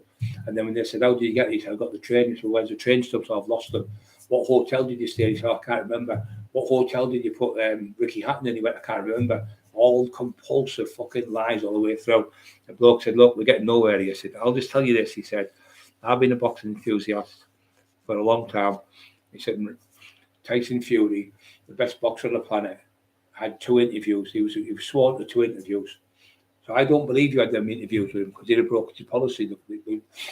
So when you sign a contract to say, "I won't go with anyone else," the BBC found out, they would stop it. So the BBC interviewed Tyson Fury for £1 million and did him again. So twice in that year, he got interviewed. He got £2 million off the BBC. So if he'd have interviewed him, he'd have lost that money because he was bounded by the contract, Tyson Fury. And when I asked my mate Immy, we asked the Fury, he said, "We've never heard of him." And then he said he went and seen Tony Bellew, world champion heavyweight boxer. I interviewed him. But no, what you did really do is, little Raggy, who's from Middlesbrough, got a job off the Kinahans because he had brain tumour. You tortured that kid, called him a packy bastard, said you're going to burn his mum and dad's house down. "You black bastard, shouldn't be working, it should be in this country." You called him all these disgusting names under the sun, your words. And you tortured that kid, and he was dying of cancer. But he fought it. He's got a big hole in his head still. And I gave him a couple of videos for nothing. And he met me and them, and we gave him a book. He signed it, and he come and seen us. And he said, "Oh, he's a pure bully." He said, "What he's talking about, them interviews as I got." So the Furies gave me the job because I felt sorry for me because obviously I thought I was going to die. So when he was doing the interviews with Tony Bellew and Ricky Hatton and all them, because he was doing the Raggy, I'll try and get the interviews for you. It was actually him doing it, and Tinfile was copying off what he done. He just steals everyone's thunder. He's a fucking crank. You know, you think about it. If he'd interviewed Tony Bellew and Ricky Hatton and Tyson Fury and John Fury and Tommy Fury and Ricky Hatton, and he interviewed them 5 or 6 fighters, you know he'd have that up everywhere, regurgitating it every time. "Oh, this is the day I met Ricky Hatton. This is the hotel I went to." He'd have been there getting it all. So he said he videoed them and all that to the fraud squad.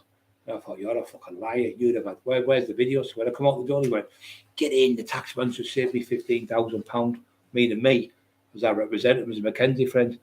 That's what he is, a fucking compulsive liar. He can't stop lying. He's a compulsive liar. And now he's been found out. Now Jimmy White's got the proof and all now. Marty Turner's telling the truth about the court cases because they went through further than us. They went where they went to the shops. I couldn't go because I was poorly. They went to Gardner's, Goodreads, W.H. Smith's, Waterstones. They went to all the shops and they got the invoices off the shops because they got a court off the judge. Marty got a court order, says me, disclosure court order. He was given it. So me and Marty got them disclosure court orders, but I couldn't get mine. But they could because they went. So they've gone around the shops. Kevin Brown's only got all the information of all the books, but he's robbed Marty. Isn't that God paying? And the copper, out of all the names in the world, the copper, 12 months, I've had 13 months of waiting for this shit with him on my back. You're getting arrested tomorrow, you get in jail, you're getting this, you're getting that, all this shite. And then the cops come phone the other day, about 10 days ago, and said, "We've investigated for 12 months. He says, I'll be liaison with you every 20 days from now on. So every 20 days I'll contact you." He said, with the case. She said, "No, what's your name? Thank you so much for helping us, and thank you for being an honest, decent policeman. At last we've got someone we can talk to who's not corrupt." He went, "Oh," he said, "My name is Inspector Bryant." Couldn't believe it. Inspector Bryant. Fucking Bryant. I thought, that's God, that. There's a God. Yeah, that's what he does. He rides. Well, look, that's what he do to me. But if he had the Furies, he'd have all the pictures. You know him better than me. He'd have, "I've been with Tyson Fury. I've talked to him. I've done this with him." Well, look, where's these videos that you told the dog you recorded them with? Where's these videos where Tony Bellew? Where's the videos with Tyson Fury? Where's Ricky Hatton?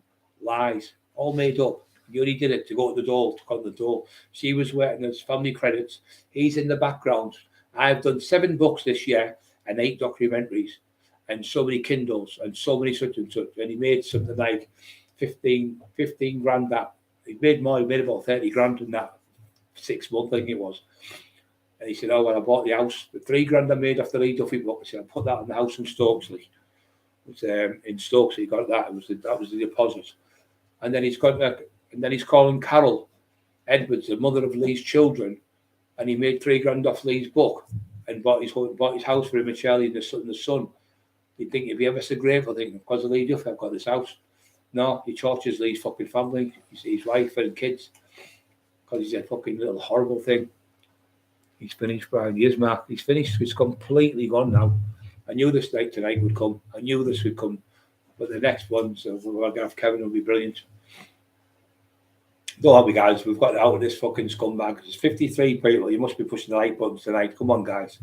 Put your thumbs up for this video, because I tell you what, Emma's done absolutely amazing over the last fucking 12 months to keep ourselves together, our sanity, stretching our marriage with a shit with these.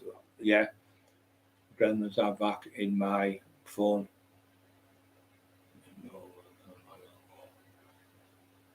Yeah, he's just a daft cunt. He's a divvy. He's an absolute clown. He's a divvy. Don't let him bully you, whatever you do. Just block him.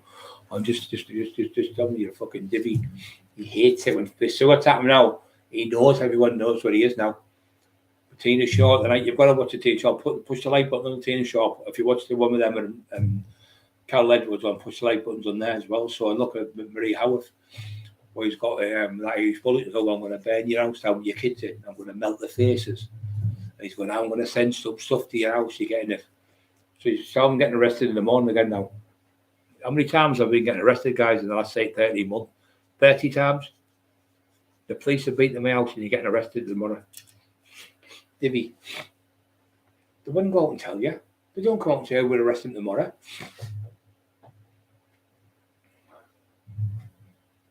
Yeah, you're welcome, mate. Yeah. 77 people on fucking all. Brilliant live tonight, you know. Mel tinfoil, 80 odd people on because they can't stand you. They want to know the truth, and now they're getting the truth, and you can't handle it because all these people from all over the world are on listening to the truth, the real truth about what you are fucking wrong. And your own mother won't let you in the house, she's frightened of you. Your own sister won't let you near the children because she's frightened what you'll do to them. Your own brother won't let you near the children because they're frightened of what you do to them. Your own ex-partner won't let you near your kids because he's frightened. Your own partner, what you've got, Shirley's husband, bad the young kids, 12 and 13-year-olds coming to your house because you're doing that on the table Christmas Day when Shirley phoned me, taking that stuff in front of the kids. My husband's going to go mad when he finds out. Shit herself. And I get to go all the way there Christmas Day to drag him out of a fucking pub that would have to stop me back and off his head. Helped him, got her back with him. This is the fucking thanks you get. Just a horrible little fucking wronging. All he asked for was invoices, what you're entitled to. So somebody like Mark Emerson works all week or all month, you'll go, you get your invoice and think, wait a minute, I worked fucking 68 hours there. They're only paying me for 20 odd. Be on the phone, can I have the boss? Oh, there's a discrepancy. And they go, oh, sorry, we've made a mistake. Sorry, Mark, give us 20 minutes, an hour. I'll sort it. You get another invoice straight sent to you because they know they've done wrong. What it is because this happened. What happens? We ordered $350 for Watson because the COVID come on, they cancelled them. But then they said, we've lost $160 when they got transferred. But if they cancelled, they never got them. How did Waterstones lose them? You had them in transition. The transition, you lost them in transition, which was sending them from one place to another. Well, that's your company who's lost them, not me. So them books were my books. You used to lie, you lie, and Brenton's a liar as well. You think you're fucking clever. Daft little cunts to both of you, and Brenton's about that big. Hi ho, it's off to work we go. He's a little dwarf. Little dwarf with a big fucking mouth. But he didn't dare come to court that day when I was there. He shit himself. Getting arrested in the morning. Fucking hell. Does that give me distress? If it doesn't give me distress, when you've been arrested for murders and kidnappings and shootings and armed robberies and fucking extortion and all them type of things, you think, I'm getting done for malicious communication. I'm really scared. I said he's called tinfoil. Fucking idiot. How can you get 15 years for fucking calling somebody tinfoil? Well, you're the one who called you. You call yourself it. So that's it. The woman, see that there? That's him saying it's me. Tinfoil's tax the tax man. Tinfoil's tax. Yeah, that's him. That's it, the copper, that's him. So how can it be scaring him when he keeps putting it himself? Oh, my next clicking. Told you, the guys, tonight we're doing, and that's why I'm sorry I shouted out a couple of years. It wasn't been nasty. It's just I need to get the fucker out for people to know what we've had to put up with and endure. So as soon as you start telling the truth, the numbers have gone through the roof. We've had like 80 odd people on one go tonight. This will probably get about 3,000 or 4,000 people on this. And this is what happened. And then they'll tell another 3,000 or 4,000 people, and it'll go back everywhere. Went for the BBC here, full with the BBC, got all these videos. What, I've smoked crack and weed. I did this when you spacker, you retard. Calling people in the fucking. What about the dog walker walking down the street? All he wanted was back. He bought 2 DVDs off you for 20 quid each, and he put them on their computer. And he said, "Oh, Terry, I fucked up." He said, "I've got these from Holland, and the format, the electric's different, the format or something." So they lasted for 5 minutes, 36 seconds, I think it was. And the lad put the money. He said, "Listen, Jamie, I bought them DVDs near Christmas. I've asked you about 20 times to give me some more new ones. I just got my money back. I'll meet you later on." He said, So anyway, he said, "Come and meet me." So the lad went to meet him. And he went, put your dog away. I'll fight you. One hand behind my back. Who do you think you are, the Wizard of Oz? The fucking cowardly lion. Put him up. The lad weighed about 9 stone. He was about fucking 5'2" or something, 5'4". Well, I think he was about 16 stone, the fat cunt at the time, bullying a young kid. And he said, "I'll come around your house in the morning with a certain person," he said. "I'm going to kill you in front of your wife and kids." Nothing's happened to him. Nothing happens to him. But when I say something, he said he was going to. I said, "If you come to my house," it's totally different. The words are totally different. So I didn't say I was coming for you. I said, "If you try to get in my house and get past me, I'd kill you on the fucking doorstep before you get past me to get to my wife and my dogs and my brother." That's what I said. And you never did it because you haven't got the balls to do it because you're a shit house. So you come on, you try to bully Emma tonight again because that's what you do. You're good at bullying women. You can't handle it. You can't handle the truth. And if it was all lies, you'd just go down the police station and get me nick for it. And when you've been in the police station, even the copper said, "He's stalking me now." He said he's sitting outside the police station every day. And when I'm coming back on the night, he's waiting for me at the police. He said, "I know what you mean now. He's fucking round the bend." This was a copper from Stokesley. We've been in 4 times, me and Emma. Terry's been in about 3 times. Just made up lies all the time. He makes them up. "Where's the knife, Jamie?" "Shirley said I had a knife outside your house and you've got pictures of me." "Where is it?" Then you change the format of it and went, "Oh, it wasn't Brian, it was somebody else." Me from Middlesbrough trying to blame Terry Dicko. Nothing to do with Terry. Then she said, "I seen Brian running down, pegging it down the road, smashed my windows, and he had accelerating and pouring it through my windows." "No, I was in my house with my wife, in the house, watching the telly. That's what we did." And when the cops never come for us, because it was you, you just lies. You just lie all the time.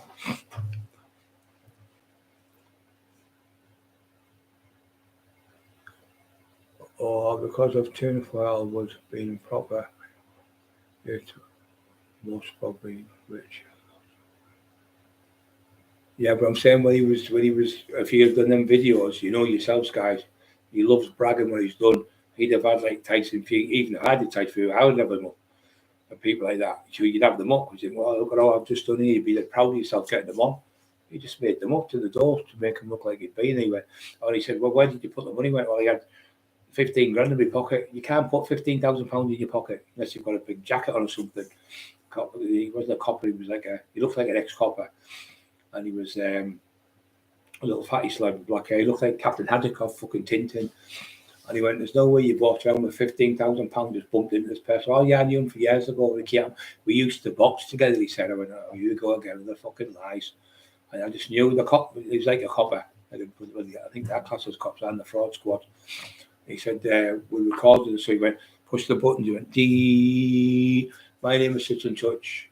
We're recording this today because of fraudulent claim.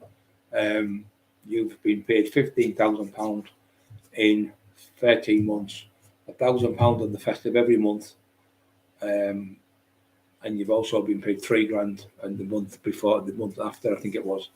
So that's £15,000 gone in." And he said, "Why have you changed it in your wife's bank account instead of your bank account? Why have you changed it over?" "Because that's a change of circumstances." But we've both got the same account, he said. So just fucking divvy. In fact, Shirley, you know, if she gets caught with the fraud, she will go. It was him who did it, wasn't me. He's done it with the fraud. She'll go to jail for fraud there because she works for the City Advice Bureau. They'll kick her out of the job and everything. She's fucked. I told her, she thought she was clever with me one day. I said, you fucking idiot. I said, buy and sell you clown. Absolute clown. 71 people still on, 78, fucking hell. Yeah, but it's great to out this horrible person what he's done to people for years. He's been doing this for everyone. And I just want people out there to know what he is, the fucking piece of shit. Robbing an old man of his fucking pension, a pensioner, 78-year-old, 79-year-old Mighty Joseph Turner, gave him £43 for a book that he'd written himself. Didn't file Story's book, changed the words round when he was dying, and then sold the book and made money off it. And Kevin Brown's obviously been in court for him, and he's already been in front of the judge and spoke to the judge because it was in. So you're going to say Kevin's lying now because this one was actually in the Crown Court, in front of the judge, talking to the judge, not on the phone. This is talking to the judge in the Crown Court because they're open now. So what's he going to do now? Just say this is all lies. The court letters have got everything on them, the dates, the time. I mean, I've got about 40 letters, and every time I went, he never turned up at the telephone meeting. I've got COVID, I'm bad, I've got this. Always an excuse for them. But the judge said to me, I'll give you full disclosure. But I'm going to use Kevin now to get the disclosure from Amazon and all the other shops. I would do that now. That's the second thing. After this court case, if I do get one, which I don't think there will be a court case, but solicitor doesn't think there will be either. Because if there was, we'd wipe the floor with them, especially with these I smoke crack and weed. Well, we want him tested now for drugs, Your Honour. We think he's under the influence of drugs. As soon as you get caught with the drugs in your system, because you can't stop taking drugs, you're a junkie, you will get caught and they'll kick out. It'll be point of law. You're not fit enough to be questioned in the courtroom because you're full of drugs or alcohol. They'll make sure there's no alcohol in your system as well. And the trial will be on about a week or so. You won't be able to keep off the drugs that long. You'll get caught back the rights. You can't help it because you've been on it that long. You've been on it since you were 12-year-old, you told me. See how he hates it when the truth comes out. Don't like it, do you, Jamie? Don't like it, do you, Shelley's? You've been completely found out. You've been found out and you've been found wanting. Found wanting, you've been found.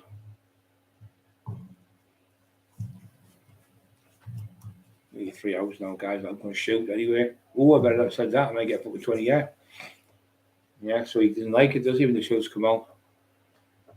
Nice one, everyone. Thanks, everyone. Don't forget, everyone, to push the like buttons before you go off the channel. 77 people still on.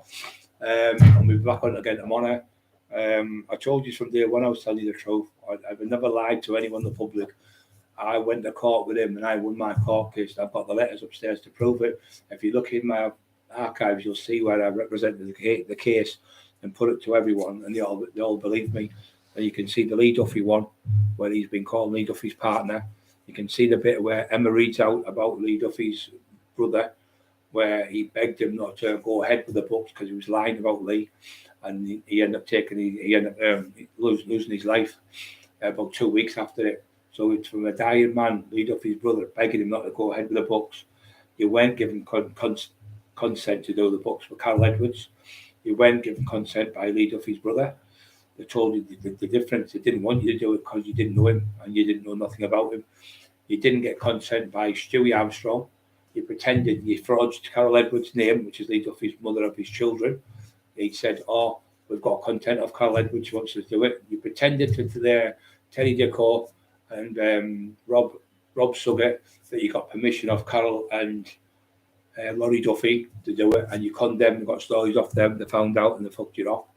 You also pretended that you were best friends with Tina Shaw. You went out drinking with her. You stayed in her house. Well, listen to Tina Shaw's version of what she tells compared to him. He was doing a documentary on her dad. He said he got permission off the person. We went to Paul Suggett, who was doing the documentary. We told him. He took it down straight away. He said, "I'm never going to work with him again. That's me finished with him." He said, "This is what the third time he's done this. I won't work with him again." Neil Jackson said the same. Steve Rafe said the same. "I won't be working with him again. Never again." He said, "You just can't trust him with anything." he said he finished with me, so that's finished as well. So, yeah. Good nose itchy. Yeah, I'm definitely getting better. My eyes are getting better. That's made me happy now he's come on. Emma live soon, keep eye out, freedom. Take the piss out of me, keep your eye out. Yeah, my eyes are a bit blurry there. Yeah, so thanks very much, everyone. If you check all them things I've just said, you'll see the truth there. It's in you.